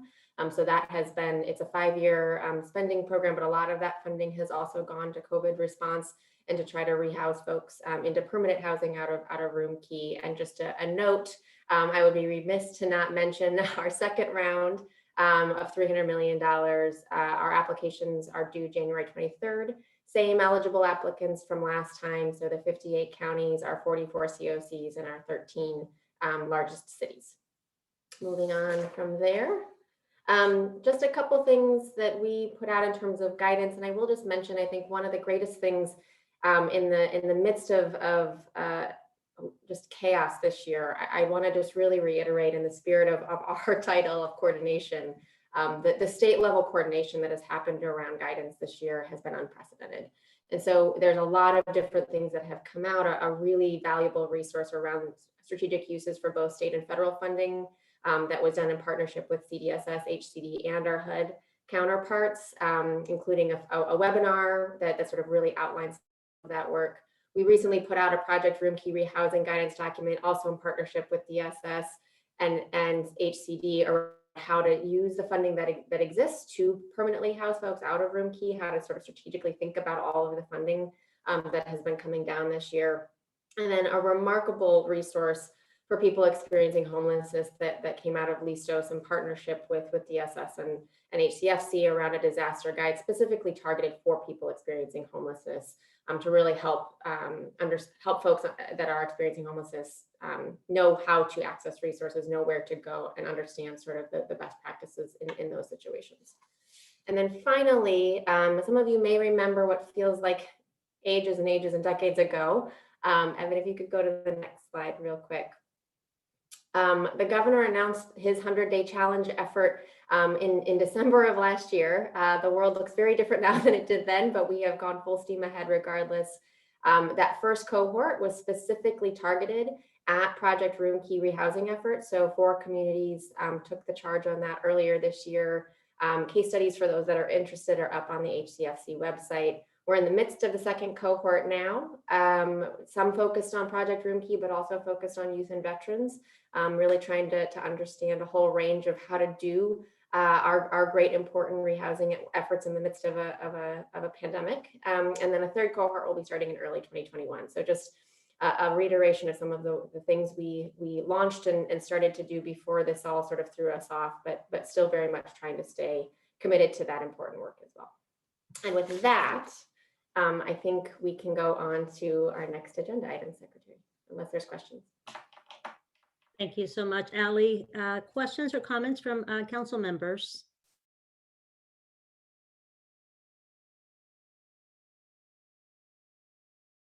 Okay, hearing none, we can go ahead and go to the next agenda item. And just a reminder that we'll have an opportunity to come back to public comment at the end of the meeting. So thank you. A lot of tremendous work, and as mentioned by the governor, we're entering 2021 with the same level of urgency and an intentional focus, to build on the good work of 2020, despite how challenging this year has been. And so the next item actually is very much, consistent with the sense of, focus and urgency. It's our HCFC action plan. So item number 5 is an informational discussion item to receive updates on the work that is underway to develop a collective vision and work plan to guide and inform the efforts of HCFC. Again, just want to thank each of you for your contributions and want to acknowledge the leadership of Ali and Julie and our consultant, Matthew Doherty, who's joined us today to help with the presentation. And so I'd like to go ahead and turn this over to Ali Sutton to discuss the progress that we've made on the action plan, and then to follow it up with a presentation by Matthew Doherty. Thank you. Thank you, Secretary. So Evan, if you could just go to the next slide real quick. So in the council materials for today's meeting, you had 2 different documents around the action plan. I wanted to just quickly highlight the fact that we took a little bit of time to structure a bit of the vision of where we're headed with the action plan. So you'll see some language in the beginning of that overview document based on a lot of what we've been hearing from our various stakeholders, both within state government and outside of. So really trying to put some meat around the vision of the work that we're doing together. So just really quickly wanted to have the language up here to make sure folks had a chance to see that. Around the increased leadership from the state, we've been hearing consistently that there is a real desire and interest for the state to have increased leadership around this issue. And so Matthew will talk a little bit more about that in terms of the action plan objectives, but really trying to step into helping communities figure out best practices, what's working, what's not, sharing that information across, and really having a vision at the state level to go forward in solving some of those challenges locally. So highlighting that, also really intending this to be both a purposeful and action-oriented coordination. So you'll see in a lot of the things that have come through to date, really making sure that this is something we can track to, that we have action around, and that there's alignment across state agencies and programs to ensure we're sort of allowing that leadership in both short and long-term solutions. And then the third piece here is sort of around stronger and collaborative partnerships with both public and private partners in communities locally. And so we've been really pleased with the feedback we've gotten from our conversations with external stakeholders and their real strong desire to continue to stay engaged with our work. And so making sure that we're building those opportunities, we're creating space for that kind of engagement and partnership across the state is really critical to the work we have ahead of us. So, and in pursuing that vision, Evan, if you could go to the next slide real quick. We're also really mindful of sort of the world in which we are working, right? And so understanding that a response to homelessness cannot be done without addressing and reducing racial inequities. And so you'll continue to see that very front and center in the works that we're putting forward and the action items that are going to be critical for this. Also understanding that this is a multi-pronged and multi-year effort, and that we are sort of tackling 2 years of that, but very much aware of the fact that enhancing every element of housing, services, health, public health, all of these things that people experiencing homelessness need better access to is not just going to happen in 2 years, but or sort of within one agency, but really sort of this is a starting point for us to continue to do this work more intentionally. And then the third piece here that we continue to hear quite a bit about, and I think that Julie's presentation on HDIS gets at really nicely, is that state agencies must act with shared responsibility and mutual accountability and implement effective data analyses, performance measures, and metrics to really assess what we're doing and ensure that we can refine, revise, move forward, learn from the efforts that we're doing. And so you'll see the beginnings of some of that framework in what Matthew's about to present to you all, that we'll talk more about in February, but being very intentional about how we are measuring success and sort of having collective and shared goals around what that might look like. Next slide, Evan. So just a quick reminder on time frame, because I know as we're in the midst of it, sometimes it's hard to remember sort of our final vision here. So we've had 2 really, really great meetings already on some of the action plan work. We've had dozens and dozens and dozens of conversations with folks, and really grateful for those conversations. And so today we're really sort of talking about what are the actions that we are already doing towards these objectives. What are some of the things that we've heard we need to be doing more of, and sort of teasing out what some of those sample actions might look like for our February meeting. And so really coming in February to discuss a draft action plan that has some of those actionable items attached to it in a much more intentional way. So a lot of work to do between December and that end of February meeting with our state partners. So stay tuned, many more conversations to have. And then after that February meeting, our late March meeting is really, the hope there is that we can approve and adopt an action plan. The council members can approve and adopt an action plan for us to move forward in implementation, that we're really mindful of not spending more time doing the plan than we are doing the work. And so hoping in March we can move forward and really have something to hold ourselves accountable to in meetings after that. And so with that, I'm going to hand it off to Matthew to talk a little bit about the work we've done since our October meeting. Great, thank you, Allie, and good morning, everybody. So just going to give a quick update, and then we're hoping to have a pretty engaged discussion here. So the focus since the October meeting has been both a balance of inventorying the things the state is already doing that are aligned with the objectives, and really trying to identify the full range of activities that are underway, but then also a lot of extensive stakeholder input processes. To date, more than 50 organizations have been represented in those conversations. You can see a full list of that in one of the handouts. And we really are trying to identify the existing activities for a couple of reasons. We are doing this planning kind of midstream and expect that the action plan will include things that are already underway and are moving the work forward, but creating a framework for thinking and talking about that work in a more organized way and with more intentions about what objectives are being pursued through those activities. And then also just really to recognize that there is a great deal of work through all of the conversations earlier in this meeting leading up to now. There's clearly a lot of work happening. And that in some ways also forms a baseline from which we need to think about the capacity to do more work over and above those things. So it is a bit of a midstream planning process, and you'll see, I think the action plan will scoop up and include some of the things that are in the works and already underway, but then we'll also build in the accountability and the measures of those activities as part of the plan as well. Just also want to flag that the documents in your packets reflect works in progress. So the state activities haven't been fully captured or inventoried yet, and they're just referred to in fairly shorthand ways in the document, We're still engaging in more feedback conversations with stakeholders from across the state. We're still pursuing more opportunities to hear from people with lived expertise from their experiences of homelessness. And those conversations are expected to continue through January and into February. But one of the values we wanted to bring to this planning process was transparency and sort of sharing the work along the way, making it clear all of the feedback that's being received, and capturing that, and then using that as the basis for them building towards an action plan. Next slide, please.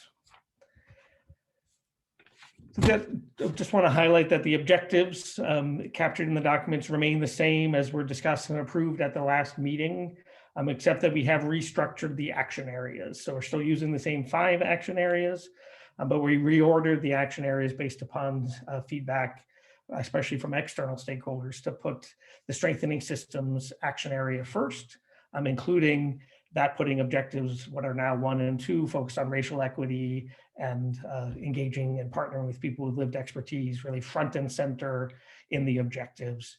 It was always the intention that the strengthening systems action area underpins all of the other work, and it actually feels like people can see that better when we lead with that action area. But other than that, the objectives remain the same. And then with the objectives now in place, we've also crafted the action area language to be less shorthand and to start to communicate the intent of that action area. So why are we strengthening systems? It's to better prevent and end homelessness. That when we talk about unsheltered homelessness, what we're trying to do is equitably address the health, the safety, and the service needs of Californians who are experiencing unsheltered homelessness. And that we're seeking to expand community capacity to provide safe and effective sheltering and interim housing, that we're expanding and ensuring equitable access to permanent housing, and that we're striving to prevent Californians from experiencing the crisis of homelessness as much as possible. So the action areas will communicate that kind of intent, and then it should be clear how the objectives support the intent expressed by the action areas. Next slide, please. So this slide is probably a little hard to read on the screen, but it is captured in page 2 of the draft objectives and current and planned activities document, the longer document related to the action plan. And are really just provided here as examples of how we will start to describe activities within the action plan itself and the level of detail and information about the activities that we intend to provide. Also would flag here that some of the activities will be overarching and related to responding to homelessness for the population experiencing homelessness as a whole, but we may very well, or we expect to actually have some activities that are population specific. So there may be some of the actions that are specifically about youth homelessness or specifically about survivors of domestic violence. And so at the activity level, we do expect that there'll be some population specific tailored activities. The table here is intended to illustrate what's expected to be in the action plan below the objective level. So we'll have clear statements of the activities, less of the shorthand that you currently see in the document, but a clearer statement of the activities that'll be implemented, clear identification of the lead department or departments responsible for driving progress on that activity, as well as the collaborating departments. So we'll see all the opportunities for intersection and support of each other's work. We will be trying to communicate clear timeframes for either completion of the work or key milestones towards implementing that work. And then we will identify performance measurement, and we actually expect to communicate the performance measurement publicly as well as part of this action plan. I do want to flag that there'll be a variety of types of performance measurements and performance measures in place. We'll use some process measures having to do with whether the work is being implemented effectively and as envisioned. Some output measures are more about quantity or volume of things that are happening. And then when possible, there'll be outcome measures, really forecasting what's the impact, what's the change that will be achieved through that work. I do want to just pause here quickly to just flag that I think sometimes people become very focused only on outcome measures. And I think when you're thinking about implementing an action plan, you actually want all of these kinds of measures so that you know whether you're doing the work as you forecast it. And so process measures are really critical. You want to get a sense of the intensity of effort and the volume of what's being accomplished. So output measures are really critical as well. And then when possible, we really want to seek outcome measures.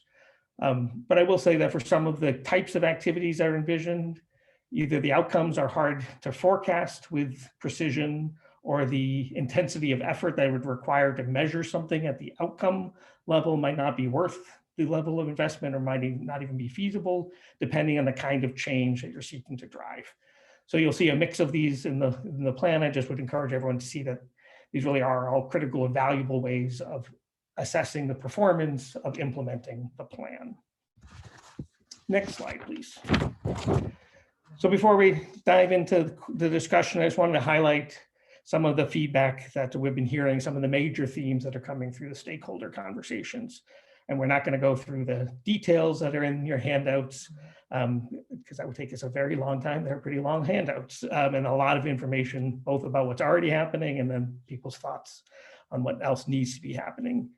But some of the key things that are coming through, especially with the external stakeholder conversations, is, I think Ali touched upon this, but a real openness to more state leadership, and even a bit of an eagerness to be hearing more clearly from the state what the state thinks communities should be doing with state and federal resources and with the programs, and needing more guidance, and at times needing more direction and more clarity of what they should be doing at the local level. I think there's also a pretty clear interest in the State Department's being clear about the intentions of the efforts that are underway, being clear about what's trying to be accomplished by the programs, including, when possible, setting and expressing clear targets for what's trying to be accomplished, and then measuring and reporting progress towards those targets. So I think people are trying to see with greater clarity how much is trying to be accomplished, and wanting to understand that from the state's perspective, and see the same kind of commitment to specific goal setting that often is a critical element of the local work. Aligned with that feedback, I think, is also stakeholders expressing a need to see and feel greater consistency across the state efforts. And that communities are reporting that they're often struggling to respond to a lot of different programs, some that come through the state, some that come directly from federal government, and a lack of predictability about what programs might be funded each year, and having to set up new local systems to respond to new program types, whether they're federal or state coming in. It's just tapping a lot of the capacity, and actually inhibits their ability to mobilize resources quickly in support of people and help them to exit homelessness. So feeling a little bit pulled in many directions, and hoping that the state might be able to find ways to make that a little bit more predictable and consistent, so that don't have to duplicate effort across as many different program types and resources. Also, pretty strong feedback really highlighting the critical importance of healthcare resources. And I think the governor talked about CalAIM being a really important focus, and people are very eager to see how that will support both the needs of people while they're experiencing unsheltered homelessness or while they're in shelter, but also as they exit homelessness and stabilize our communities, and seeing that as really a critical opportunity to begin to scale up some of the interventions and supports that are needed. Definitely very strong voices that as we do all of this work, we always need to be asking the question, what might be different about this for young people? How do we need to do this work differently for young adults? And tailoring the systems, tailoring the strategies, and being very conscious about that. And I think there's other subpopulations for which that is true as well, so that we're always thinking not in a hegemonic way, but really in a tailored way to understand the needs of different populations.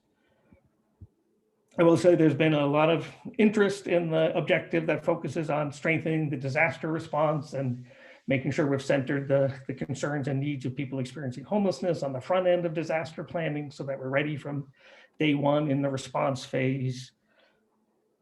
And then the need, and this is captured in some of the objectives as well, but to balance the crisis response and the urgent needs that people have tonight as they're experiencing homelessness with the permanent housing solutions that people need in order to end their homelessness, and trying to find that right balance of how to address those needs in a organized, coherent, scalable way. But I think stronger voices than ever that we actually need to strike that balance, and neither one side of that equation is sufficient in and of itself. And then I think the other area in which people have been expressing that there's a real interest in seeing the state be an even stronger player is around communication, and education, and both communicating what the state is doing, but also the strong practices. And people are still highlighting that more messaging, more education around housing first to really spur the understanding of what housing first is and why it's the appropriate policies and practices to implement in their community is still something that stakeholders are expressing as a big priority that they'd like to see the state lean into even more. So those are some of the key themes. We know there's a lot of information in the document as well, but we're hoping that we could spend some time hearing from you all about some of the current activities that you think are driving the greatest progress and are really core elements of this action plan as it continues to move forward. Your thoughts or responses to what is captured around some potential areas of increased focus for state government, and any thoughts you have around prioritization, especially as we think about this 2-year time frame, and we're kind of again planning a bit in the middle of that. So there's a lot happening now, and then also moving forward and how to think about priorities. I just want to do a quick time check. I know we were a little bit behind, so should we be trying to aim to end at about the top of the hour?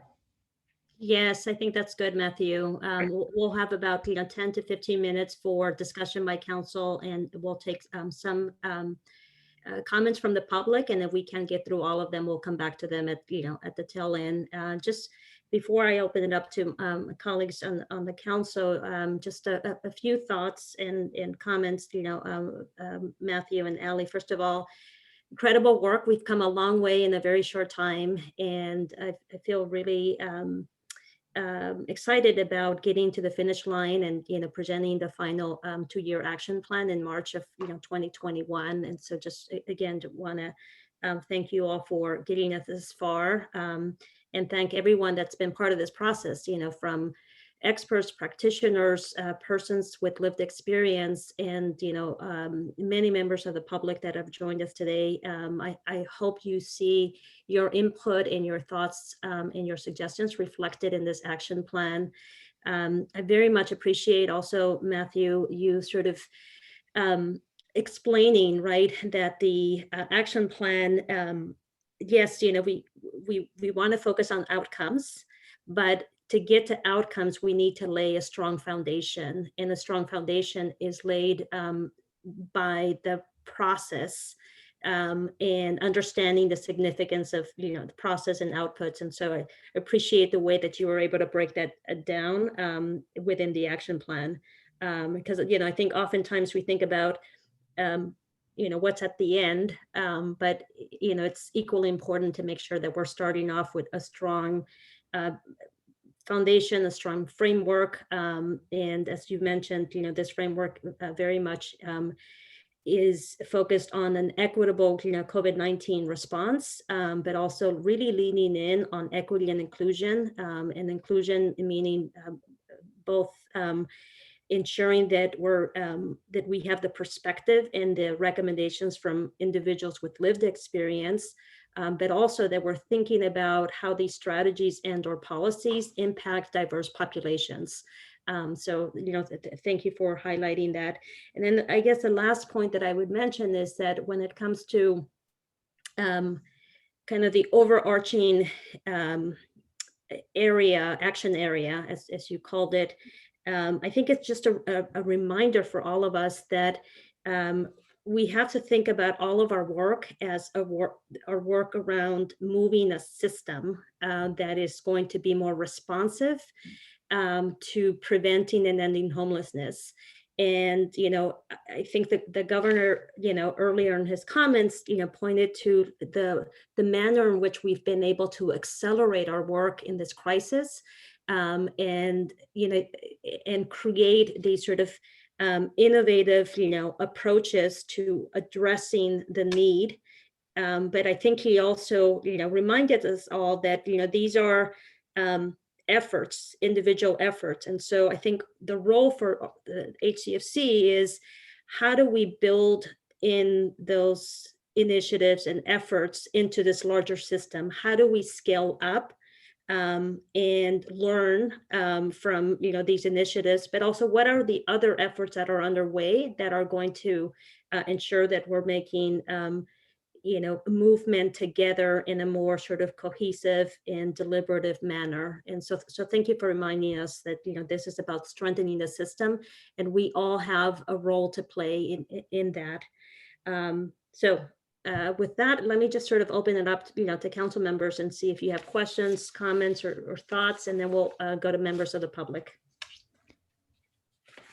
And Secretary, if you don't mind, I'd like to call Councilmember Tokes Omishakin for a roll, if he's joined us. Tokes, are you present? I am present. Having camera issues. Let me try this one more time. Yeah, it's still saying it failed to start the video camera, but I'm here. Great. Present. Thank you. Thanks for joining us. Okay. Thank you. Thank you, Secretary. All right. Do we have any council members that have comments or questions for Ali or Matthew? Hi, this is Guy. I just had a couple of observations as we move forward. First of all, I want to thank you for the tremendous work, both Matthew and Ali and the whole team at the council. I mean, I went through the materials last night. This is incredibly impressive. But there were just a couple of things I wanted to sort of highlight or hope that when we get to finalization and adoption, we could see more fleshed out in the plan. And I say this in the goal of wanting to act with innovation and urgency. One thing I saw that was missing was sort of a big North Star. And I say this more for the majority of council members who sit on the council who are representing departments at the state level. I think it's really critical that all the departments on this issue be moving in the same direction.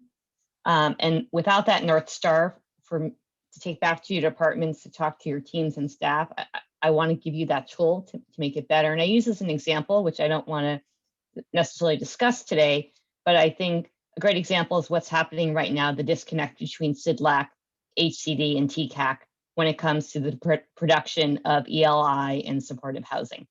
And so I hope by having this North Star, as a theoretical example, bring a percentage of folks indoors linked to permanent housing options, a population level reduction for the state of California and overall homelessness, that could be used as both a tool in those negotiations when you're working with other departments to move in that singular direction, and then also as a stick from an accountability perspective, that's the expectation, from the council and from the state. So I would like to see more of that North Star fleshed out as one thing. I'd also like to see us, which I haven't seen yet, Matthew, in any of the documents, touch on streamlining of state programs. Again, I think we need to streamline programs. We need to be less siloed in our work. I'm not saying necessarily in this example we're siloed right now, but sort of the work we're doing to end veterans homelessness being in lockstep with the work we're doing to end family homelessness or victims of domestic violence and crime. I'm still not seeing that synergy within the document. And I think that's really critical. We've heard from providers on the ground and county leads in the Bay Area that they'd like to see more coordination, more standardization from both applications, reporting, definitions across multiple departments that are funding pieces of this problem. And then, lastly, I think from a council perspective, how we can be more helpful when there are interdepartmental divergence on, views or point of views. Again, not trying to pick on CIDLAC, but using that example, what role would the council play? Could the council get involved? Could we be an advocate for some of that work? Could we have assistance to, Secretary Ramirez, and what you're trying to do at HCD? So I just think I'd like, since this is going to be our framework moving forward for years to come, I'd love to see some of that. And since the governor raised it, and I'm assuming he'll be talking about it when he releases his budget, if we're picking back up Cal Ames and the work we're doing around Medi-Cal, I actually think the council has a role in that. And so, those were just some of the things I saw that were sort of either if they were there, they weren't obvious to me, and it might have been my blind spot, or I really think that we need to elevate within the proposal. But otherwise, incredible work, and I sincerely mean that. It's all very helpful. Thank you. It's always helpful to know what's not landing and what's not being heard. So I really appreciate you calling out where it feels like there's gaps.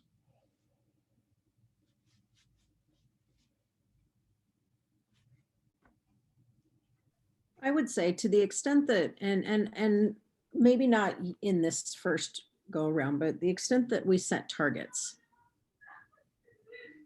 you know, we only do what we measure, right? To some degree, right? And so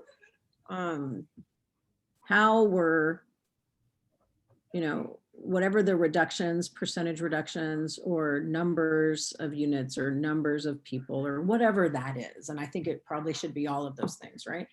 And then the money, and Gail makes such a good point, you know, about like the permanent financing streams and some of the disconnect. But then we should be then shaping, using our work to shape the sources to meet the targets, right? And then the local jurisdictions will be able to say, to varying degrees, I know it's not all the same, but varying degrees, LA could say, well, yeah, here's the resources we have, right? And here's what we could get to here, you know, and you know, go from there. And then it's a partnership, but it's a mutually agreed upon target. Yep, and we've definitely been hearing that need to really understand kind of what's the expected impact, how much is going to be accomplished, and how do other people plan around that and respond to that. And it will give this group more assurance as well that we're confident in progress, right? Because then we will say, okay, yes, we wanted to see X or Y, and then we'll measure it. You know, in Santa Clara County, we set a goal of like housing 20,000 people. You know, then at least we have a North Star, right? So then we work backwards. We're preventing homelessness for X amount of people, or building X amount of units. And we would be happy if our targets fit a larger frame. Like that would be incentivizing, right, for us. Yep.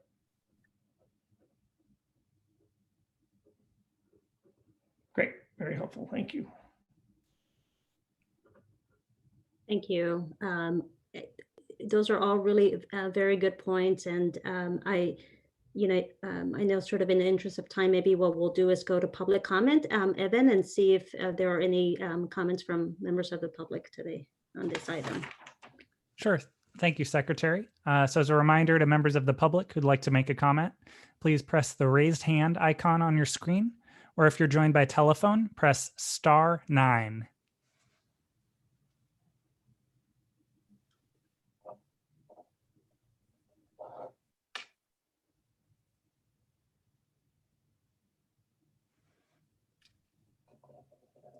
I'm not seeing any raised hands for this item. Okay. Sounds good. We'll have an opportunity again, you know, at the end of the meeting. Just, you know, a couple of remarks that I will make before we move to the next item. First, you know, for state agencies and really for every member of the council, if you can, you know, go through the action plan one more time, if you have edits or suggestions, things that you think are missing, you know, if you can get those to Matthew or Allie, that would be very much appreciated. And I, you know, really appreciate Council Member Gilman's comments about, you know, the importance of connecting the dots and connecting to the efforts that are underway in terms of affordable housing preservation and expansion. I will mention that, you know, as an agency, BCSH is very involved, and I'm very personally involved in sort of these three buckets or these three areas, you know, prevention and ending homelessness, and, you know, very much focused on helping to keep families housed or to stay housed, especially during this pandemic. And that's, you know, the next item that's on the agenda, but also very much involved with HCD, HFA, and also our partners in the Treasurer's Office through CITLAC and TCAC on strengthening the coordination of the affordable housing finance system. I will say that I think we've come a long way in a short period of time, but you know, this is not something that happens overnight. You know, clearly, I think that this is a result of maybe many years of not necessarily making housing and homelessness a priority the way that we are. And so we're shifting and moving to have greater coordination, greater integration. I'm very sort of impressed to see the manner in which, you know, department heads and the various sort of folks that are involved in this space are, you know, rethinking approaches. But I couldn't agree more, council member. I think we also need to make sure that, you know, there's a connection, right, you know, to the work that HCFC is doing.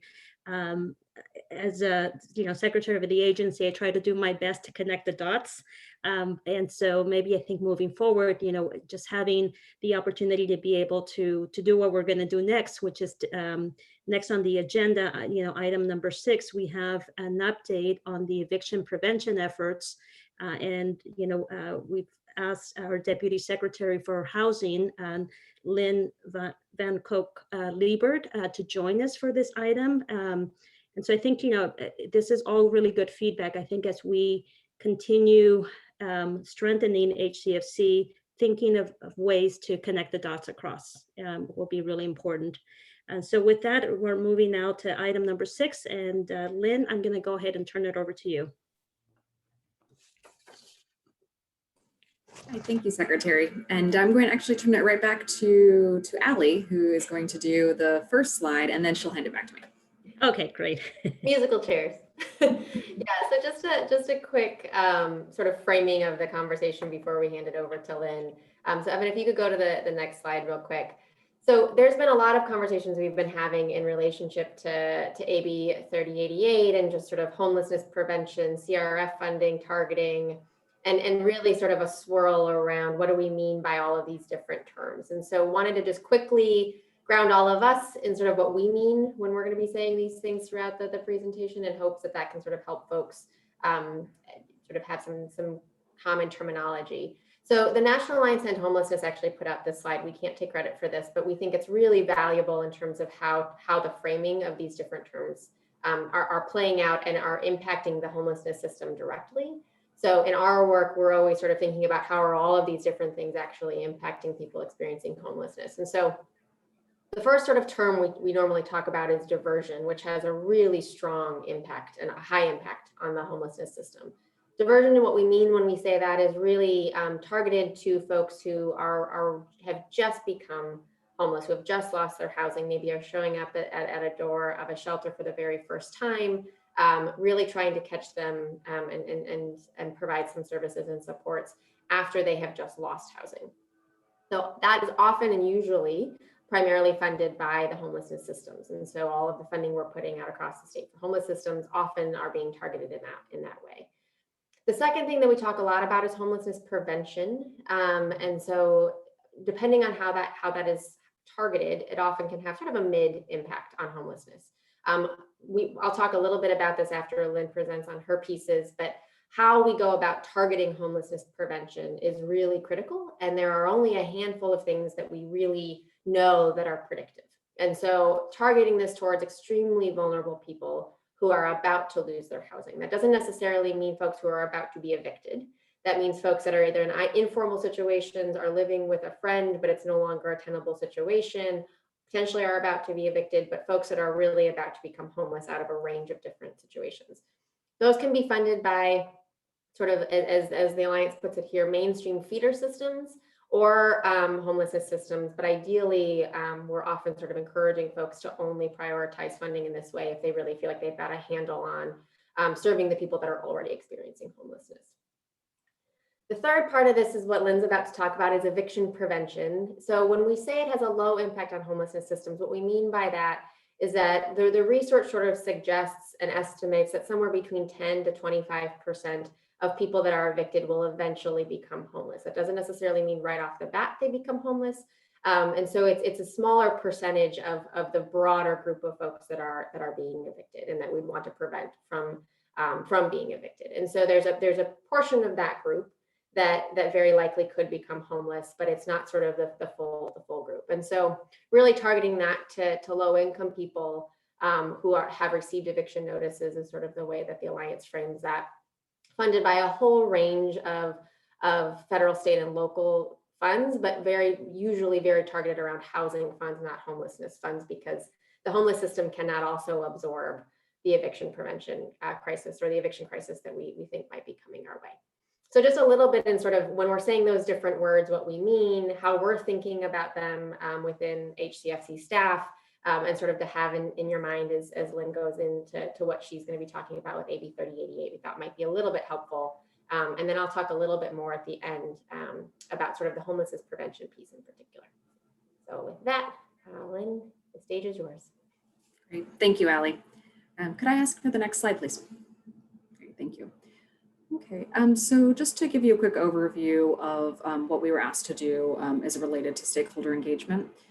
So if many of you remember, in September, AB 3088 was passed as an urgency measure, and this was just a critical bill that was signed by this was led through the legislature and then signed by the governor, that essentially created an eviction prevention for the state that set the guardrails for how people who've been impacted by COVID could or could not be evicted. And it really set the regulatory framework that gave us the space as a state to make sure people could stay housed, and that we could be able to have the time to think through how to prepare for a future federal package. So if you remember, AB 3088 did not have dollars associated with it. It was just the regulatory process from which would guardrail the evictions happening across the state. So one of the things that was included in AB 3088 was the directive for BCSH, Business Consumer Services and Housing Agency, to engage stakeholders and then develop strategies directed towards potential future funding to make sure that the tenants, landlords, and property owners that were called out in AB 3088 had a financial path forward as well. So I'm going to just quickly drop into the chat a link that you can reference that includes all of this information that I'm going to go over today. So in designing the stakeholder engagement, we were working in a pretty quick time frame, wanting to be prepared in the case that a federal package came out. So we did an online survey as a starting point. We offered this in English and Spanish, and it was available October 20th through November 13th. We started with a kickoff meeting where we invited participants to come and learn more about what we're doing, ask questions, and be able to get introduced to the survey format itself. And then we monitored results as they were coming through. And we were receiving really great input from most of the stakeholders that we were expecting. And we did notice that at the end of the survey, we had very few respondents from the financial services industry. So we did do a roundtable with them on November 23rd to be able to get direct input to answer some of the questions that the survey posed. And then finally, we did a stakeholder debrief on December 7th, where we went through and provided us an overview of all of the findings. And that detailed presentation is in the link that I dropped into the chat. And I'll be going over a couple high points from that today. Okay, next slide, please. So just to give you a quick overview of participation, so we had 399 surveys that were received. We did ask organizations to just submit one survey on behalf of the organization. So this represents a really large body of organizations and individuals across the state.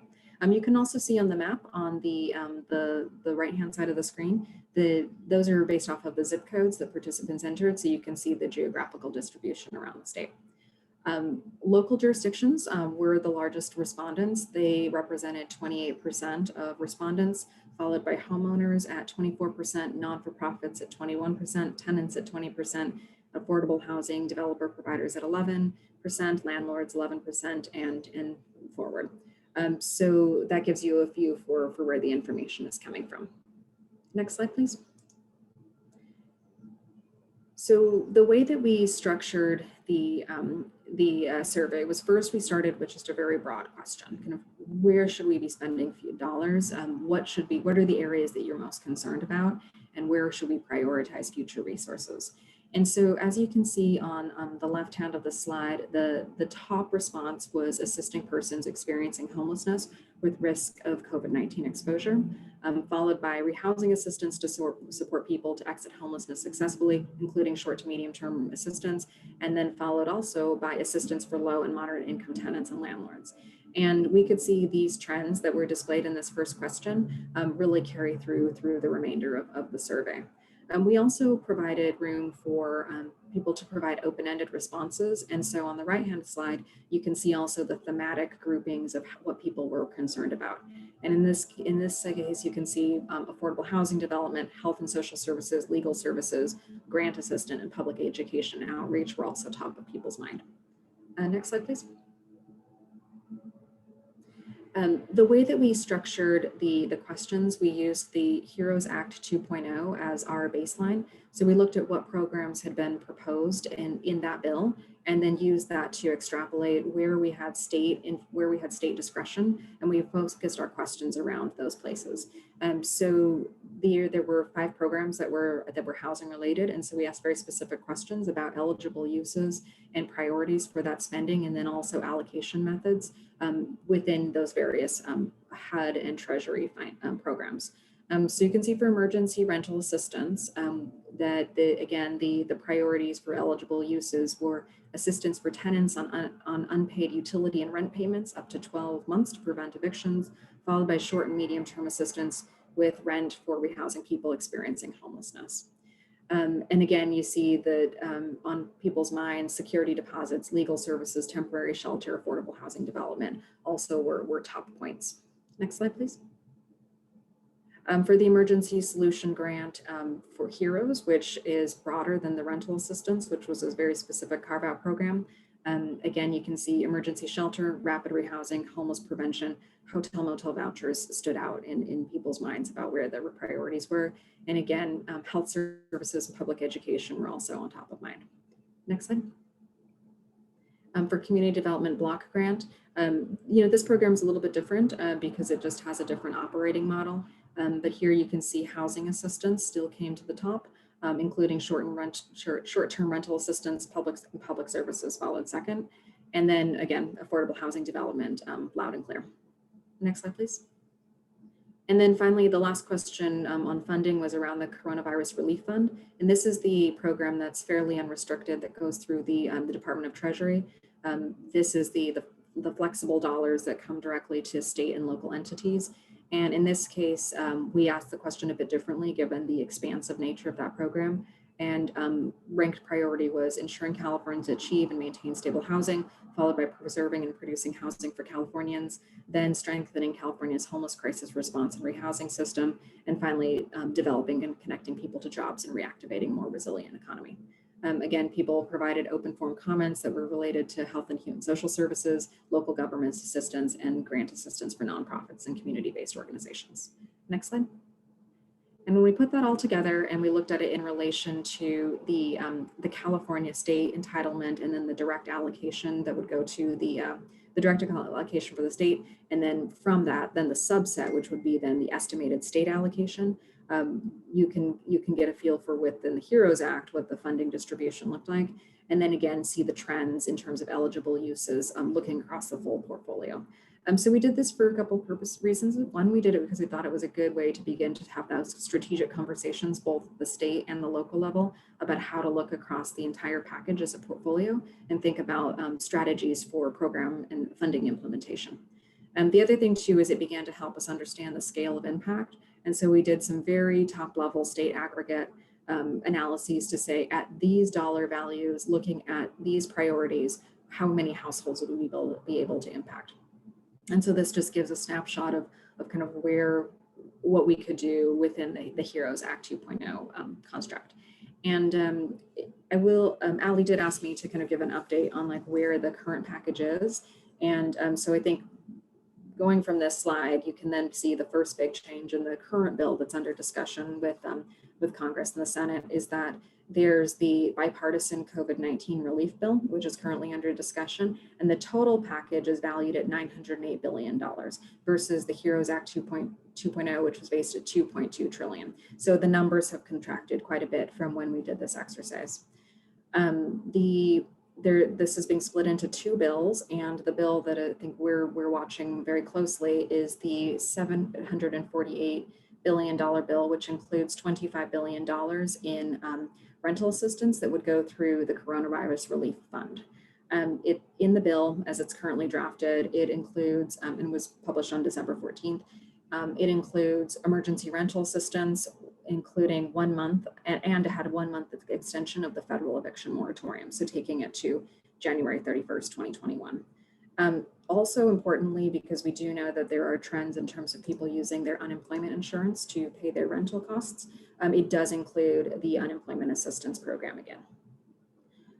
When we begin to do some estimates on what this means for California, we estimate that this would be about $3 billion to Californian rental assistance, split between California State for administration and then directly to cities with populations above 200,000. And the way that the eligible uses, 90% of the funds can be used for arrears and future rent and utilities for up to 18 months. And then 10% would go towards housing or can be used for housing stabilization services, which includes case management, eviction prevention, and rehousing. And they do cap administration costs at 10%. They do stipulate that you can pay directly to landlords, but if a landlord declines the program, that the assistance can go to renters. And then they do set the threshold at 80% AMI with a preference for 50% households at 50% of area median income. So today we're all watching very closely. Today is the final day for Congress to reach a conclusion. If they don't get to an agreement today, likely we would see a continuing resolution and would push it out to the weekend. But of course, we'll continue to monitor and share with share out through to you all as this advances. So with that, that's the end of my presentation. Thank you, Lynn. Very much appreciated. Let me go ahead and open it up for discussion by council members. Anybody has questions or comments?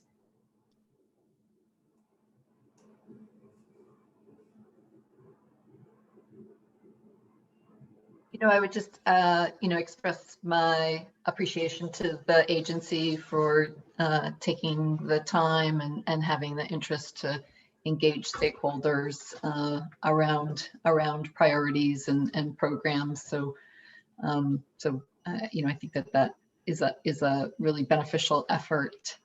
I think in addition to the important things that the state is already doing, namely protecting tenants from eviction through 3088 and advocating for additional resources, which are so critical. I've become aware that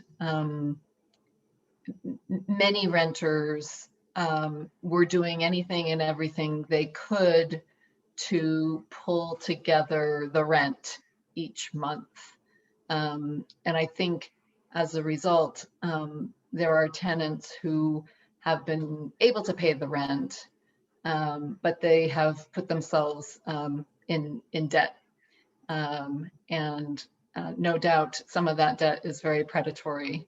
So I think, layered on top of preventing evictions and layered on top of making sure that somehow back rent is going to get paid, there's also this other additional layer of kind of non-rent debt that tenants have taken on.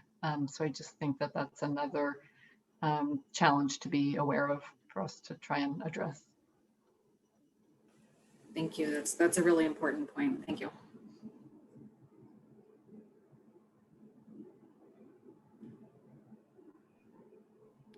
There was also one component, Leon, to the presentation regarding eviction prevention that was specifically focused on homelessness. And can I go to you, Ali, to walk us through that, and then we'll continue the conversation with council members.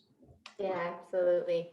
So Evan, would you mind just quickly pulling up the slides that start on the homelessness prevention piece? We're shortening so that we can stay to time. So apologies, we're kind of doing this live time, everybody.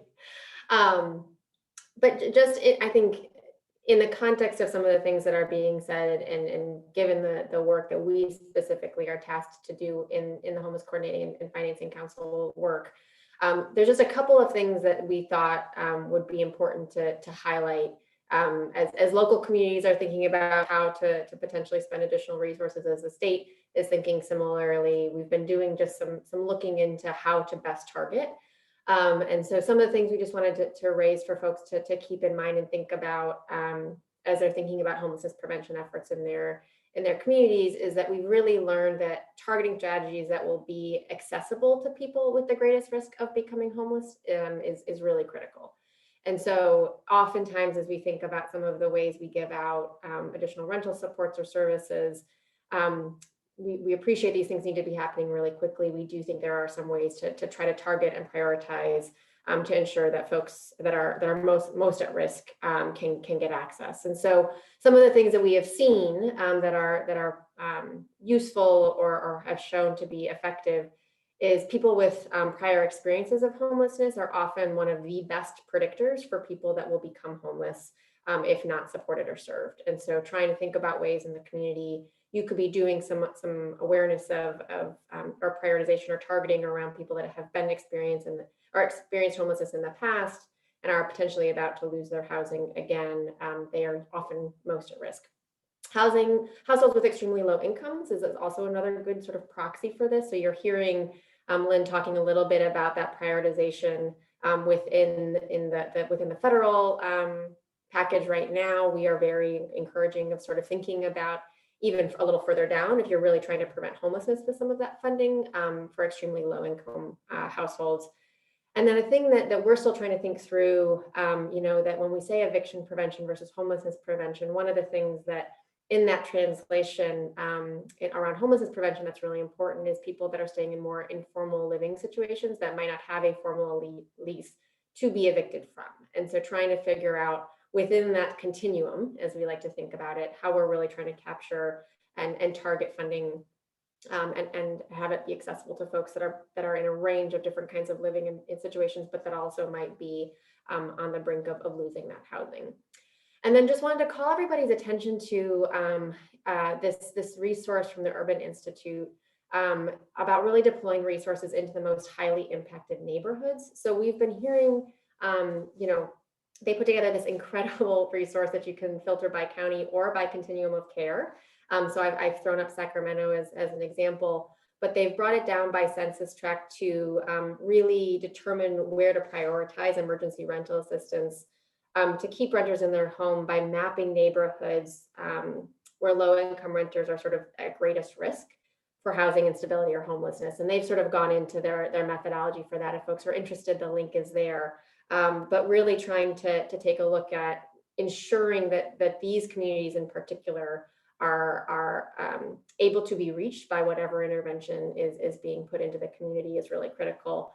And would just note, based on some of the prior conversations we've had around racial equity and our strong commitment to that some communities have taken these maps, mapped them to redlining maps, and they're not surprising, very, very similar, if not identical. And so acknowledging that some of these communities are at greatest risk due to policies that governments have put into place prior, and that it is our responsibility to take that into consideration when we are thinking about an equitable recovery from COVID is really important. And so just wanted to highlight this resource because we thought it was a really valuable one. It's something we've been digging into and looking at, and wanted to make sure folks knew it existed. And then the next piece, just very quickly, Evan, if you could go to the next slide. This is another thing that we're just trying to help think, kind of, Amy, to your point, but really focusing interventions on flexible forms of assistance. So not just necessarily thinking about rental payments, but all of the things that might be helpful, including if folks have lost their housing or are just not able to maintain where they are, being able to provide funding or resources to quickly identify other housing options or sort of housing search assistance. And so these are all some of the things we're thinking about in terms of, the continuum from eviction prevention and homelessness prevention, and really trying to make sure we're targeting homelessness prevention as best as possible. So just wanted to add that to the conversation and provide some resources for folks if helpful. Ali, could I comment about that? Yes. Is that all right? I don't know if is that appropriate at this juncture? Yes, that's okay. It. Perfect timing. This is perfect. I love this because we have seen, oh, look at that. Yay. We have found the most unusual things that we've had to provide cash assistance for. And if we can take the perspective that we're just solving the problem at hand, then we might be paying a payday lender because of the trouble that families have done to try to stay in their homes through this far, right? We might be paying for things that don't fit into the buckets. And that's where when sort of the federal buckets that are so restrictive, like home money is an example, right? Where there's not a lot of flexibility, it is harder to solve the problems. Flexibility, like what came with HEAP and then HAP, is a great example. But having a framework around, not a free for all, but really clearly families know what they need to solve their own problems, right? And so figuring out how to best provide as close to direct cash assistance for them to make their own decisions, I think is really the North Star. It's helpful for us to hear, I think, also in terms of some of the guidance we've been putting out around top grade funding. Anything that comes down, I think we could be doing some additional guidance around how to think about that flexibility if it's not coming from the federal government. Right. And we've had to braid, like, a sense of we would braid some private money would solve problems that other sources couldn't, right? And so having that flexibility when you're rolling this out, maybe trying to work with communities to identify that, because general fund swaps or other things that are possible at a local level could create more flexible resources for communities that otherwise might not be thinking about it in that way, right? And yeah, sorry, I don't want to belabor that, but it's so important. I'm going to belabor it because I'm going to just agree 100% with Jen. Our experience in the City of LA's rental assistance program is that we encountered challenges with landlords responding and being willing to participate in our rental assistance program. And because of the flexibility of CRF, which is what we were using, we were able to pivot to a direct to tenant assistance program. So I'm in very broad terms, half of our $100 million that we dedicated towards rental assistance program is going to go direct to tenants. Amy, in terms of the direct assistance, were individuals required to register through the city, or did you all work with, through the continuum or the housing authorities? How was that just sort of managed at the local level? Yeah, we created our own online application process. And again, when we started the program, the intent was that tenants would apply and then we would engage with the landlords and the landlords would agree to conditions and then we would pay the landlords. And, when it became clear that landlords weren't responding and that they were never going to respond, that's when we made the shift. So, basically anyone that we're paying, any tenant we're paying directly was already approved for the program. Got it. Yeah, I mean, I think the thing that we should never turn back from is what Amy's describing. And these are new things in this pandemic. I mean, we probably did $20 million in direct cash assistance. That was like unheard of before, right? And if you want to help family, and then you have to also take into consideration how people are banked or not banked. And you can't give everyone a check, or you can't, there has to be different. We had 3 different flexibility cash delivery vehicles just to try to accommodate and frankly, our equity partners and what's been happening around the country with undocumented cash transfers is ahead of us on that. So learning from like Family Independence Initiative and other partners that have been providing direct cash assistance for a while, right, is newer to our space, but not new. They have the technology and the other things established. Mm-hmm. Mm-hmm. Yeah, this is great. Thank you both for your feedback on this, because this is a priority for us. Of course, Congress needs to appropriate dollars first, and I think, as we all know, tonight at midnight, without action from Congress, without an agreement or a continuing resolution, there's a potential for a government shutdown, and hopefully that won't happen. And so those of you that are out in your communities, and I think, to the extent that you can, advocate for the importance of, I think what's in the package right now is $25 billion in funding for rental assistance. And as I understand it, there's flexible. There's some flexibility to be able to administer at the state and local level in a way that gets those dollars to individuals impacted. And so this is top of mind for us, and very much appreciate that the feedback and conversation that we were having on this today. Just want to ask Lynn, before we move to public comment, if you wanted to respond to the discussion here.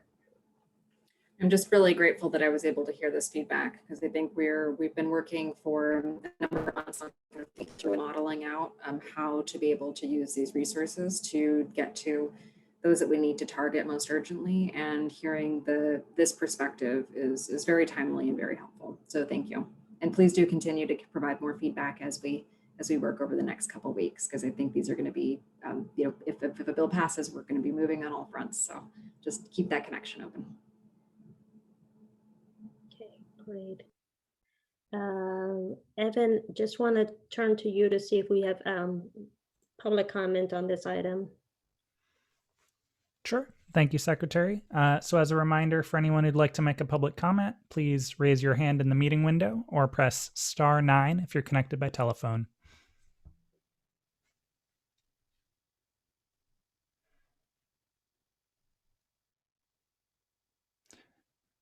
I am not seeing any raised hands for this item. Okay, sounds great. I think we're going to move to the next item. And I know that Councilmember Amy Anderson had to drop off, and she sends happy holiday wishes to everybody and thanks the HCFC staff for an incredible year and work. Thank you, Council Member. Okay, so next item on the agenda is an opportunity to hear from departments and updates. We'll turn it over to Ali Sutton at this point to help facilitate this portion of the agenda. Thank you. Great, thanks so much, Secretary. And just a reminder for folks, we had a few council members who have either had to hop off earlier, weren't able to join today, but did provide written updates, which are included on our website. So I wanted to call that out specifically for DHCS and Cal OES. They both have written information, but weren't able to join today. But with that, wanting to hand it over first to Gustavo at HCD, if there's updates you'd like to provide to the group. Sure. Thank you, Ali. Good morning, everyone. So it's a lot of reporting on HomeKey already. I won't elaborate too much on that, other than to say that we are actually wrapping up, as you know, the expenditure deadline under CRF the end of this month. So we had to act very quickly to get all of these projects executed, money in escrow, money disbursed, and I'm happy to report that we're almost there, with the exception of, I think, 2 or 3 projects. We are there, and so it's a great accomplishment. You know, creation, as the governor said, over 6,000 doors that will be created under this program. So great work by a whole host of people, some of them included here.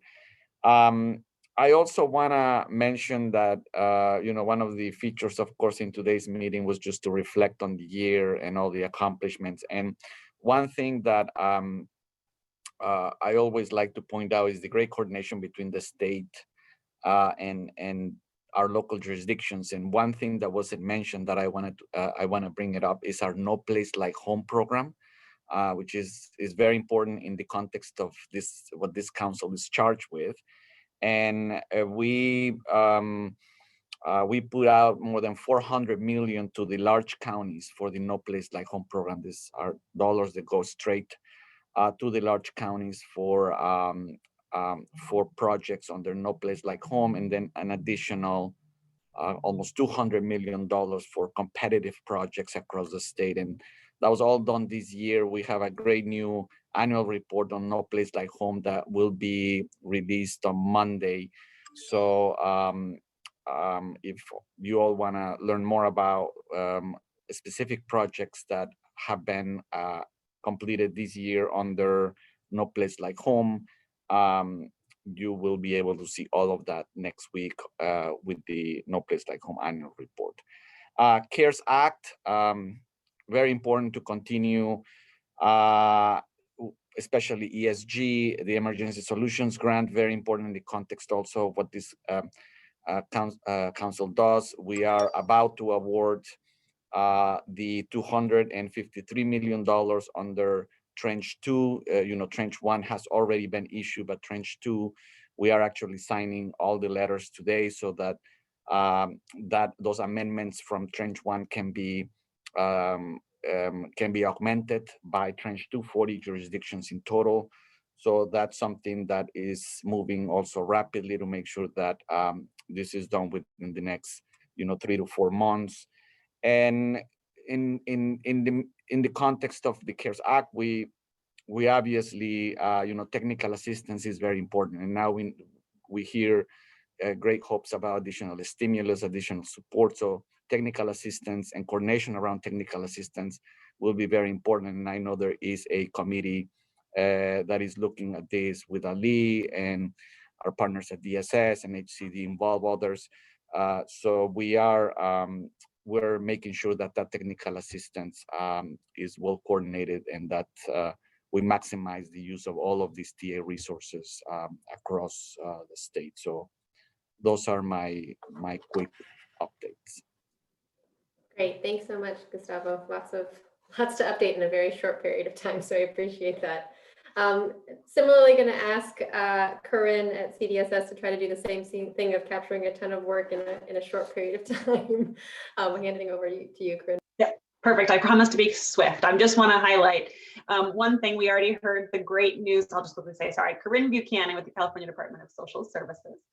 We heard the great news from the governor this morning that rather than through our Project Room Key non-congregate sheltering effort across the state, rather than having to ask every single month whether we can continue to do this life-saving work for another month, we now have just an approval for the duration of the pandemic. And so this really frees us to invest in this really important, as I said, life-saving effort without worrying that the funds are going to go away at any moment. So we're really so thankful to FEMA for recognizing and acknowledging the importance of this effort in reducing community transmission, protecting against hospital surge, and most importantly, protecting the lives of very vulnerable Californians. We're really excited about that. I also want to make sure that people were aware that in November, we had a new investment to support both Project Room Key operations as well as our rehousing efforts.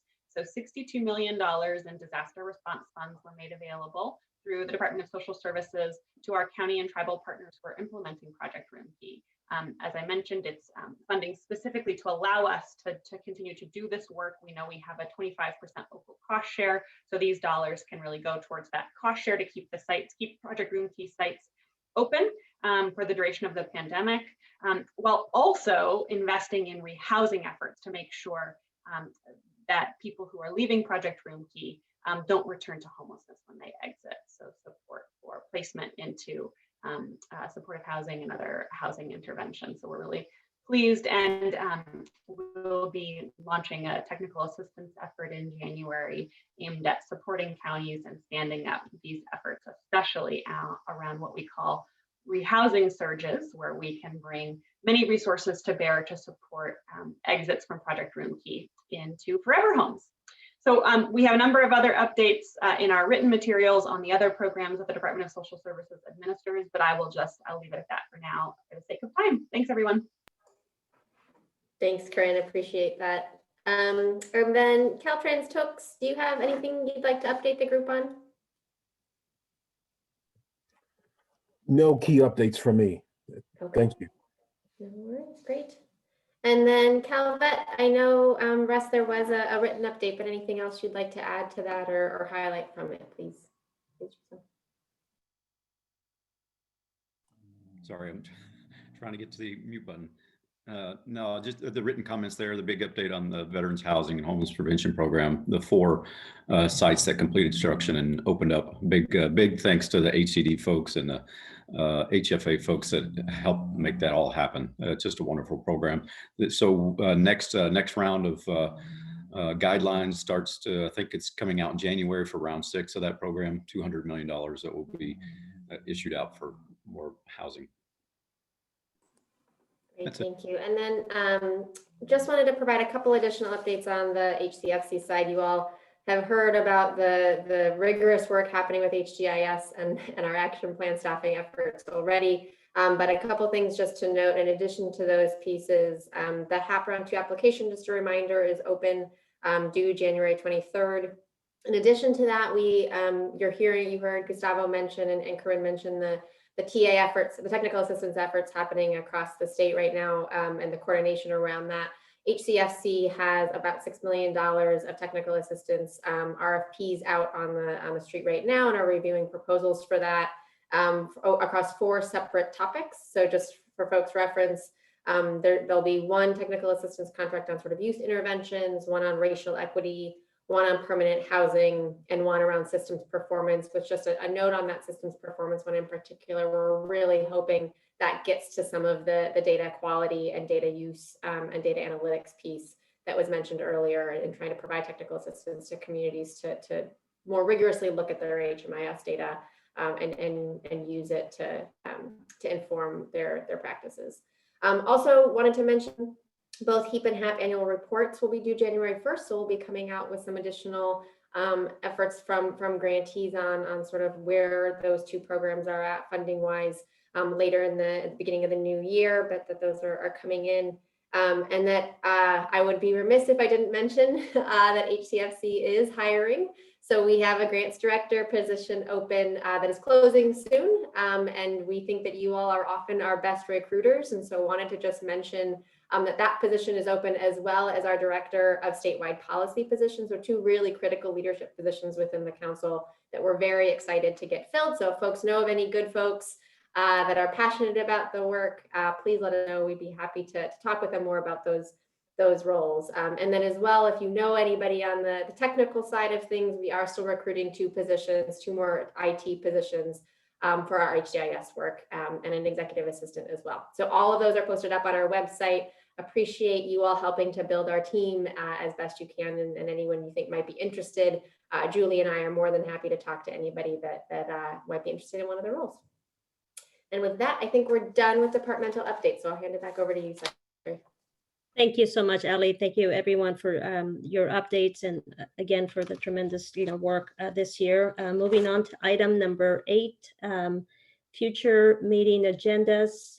This next item is really an opportunity to ask council members if you have any items or topics that you would like for the council to consider in its future meetings. I'm going to just go ahead and open it up. Any items or suggestions? Our next meeting is scheduled for, is it March or February? February 23rd. February 23rd. 2021. Okay. So I was just curious, maybe a couple of things. I was wondering, one, if we could, by then the governor's budget will be released and out, and maybe if we could get a briefing on the budget, on what the priorities are that are related to the council. And also if there's pending legislation from the Assembly or the Senate that dovetails to us. Last year, there were a slew of bills, some which would have reconfigured this council. They all did not come to fruition, but I think that would be a great thing to know. And then maybe we could also get a very brief, maybe like only 10-minute. By then, the SIDLAC situation should be resolved on the rule changes, and I'd love to have a report back to the council on its effect on supportive housing and ELI housing production for the state. So I was hoping maybe we could have those 2 items on the agenda. Yep, great. Those are all great topics. Thank you. Anyone else? If not, thank you very much. We'll move on to the next item, which is public comments on any items that are not on the agenda. And I'm going to go ahead and turn this over to Evan to help facilitate this portion. Sure. Thank you, Secretary.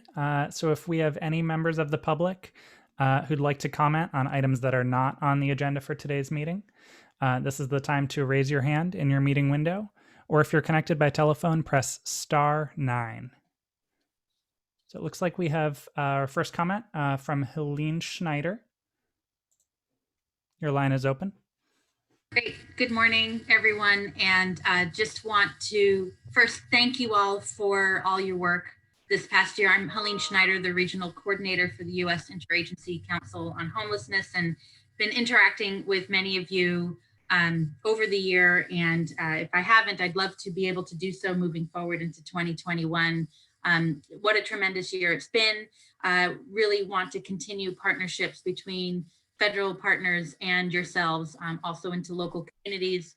Was very pleased to hear the announcement brought out about the FEMA memo that came out this week. I also just want to highlight that today also the CDC put out their COVID-19 vaccination for people experiencing homelessness FAQ document, and I'll send that link out to my list. But just want to wish you a happy holidays. Hope you get a great time to rejuvenate and reboot and relax a little bit at least. We still have a long way ahead of us, but just again want to show my appreciation and partnership moving forward into 2021. Thank you very much. Thank you so much, Helene, for that, both for your comments and the information that you've provided.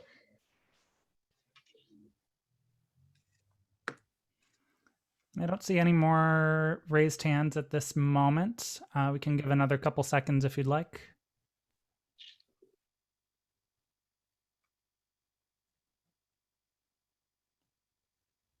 I am not seeing any additional public comments. Okay, so I think that with no additional public comments, I was afraid that we were going to not end on time, and we're actually going to end early. Just again, want to wish you all a happy holidays. Thank you so much for everything that you do every single day in your respective roles and as members of this council, and to all of members of the public, members of our community who have joined us, well over 140 individuals that joined us today for our meeting. Thank you for what you're doing in your respective communities. Have a safe and healthy holiday season, and see you in 2021. Thank you.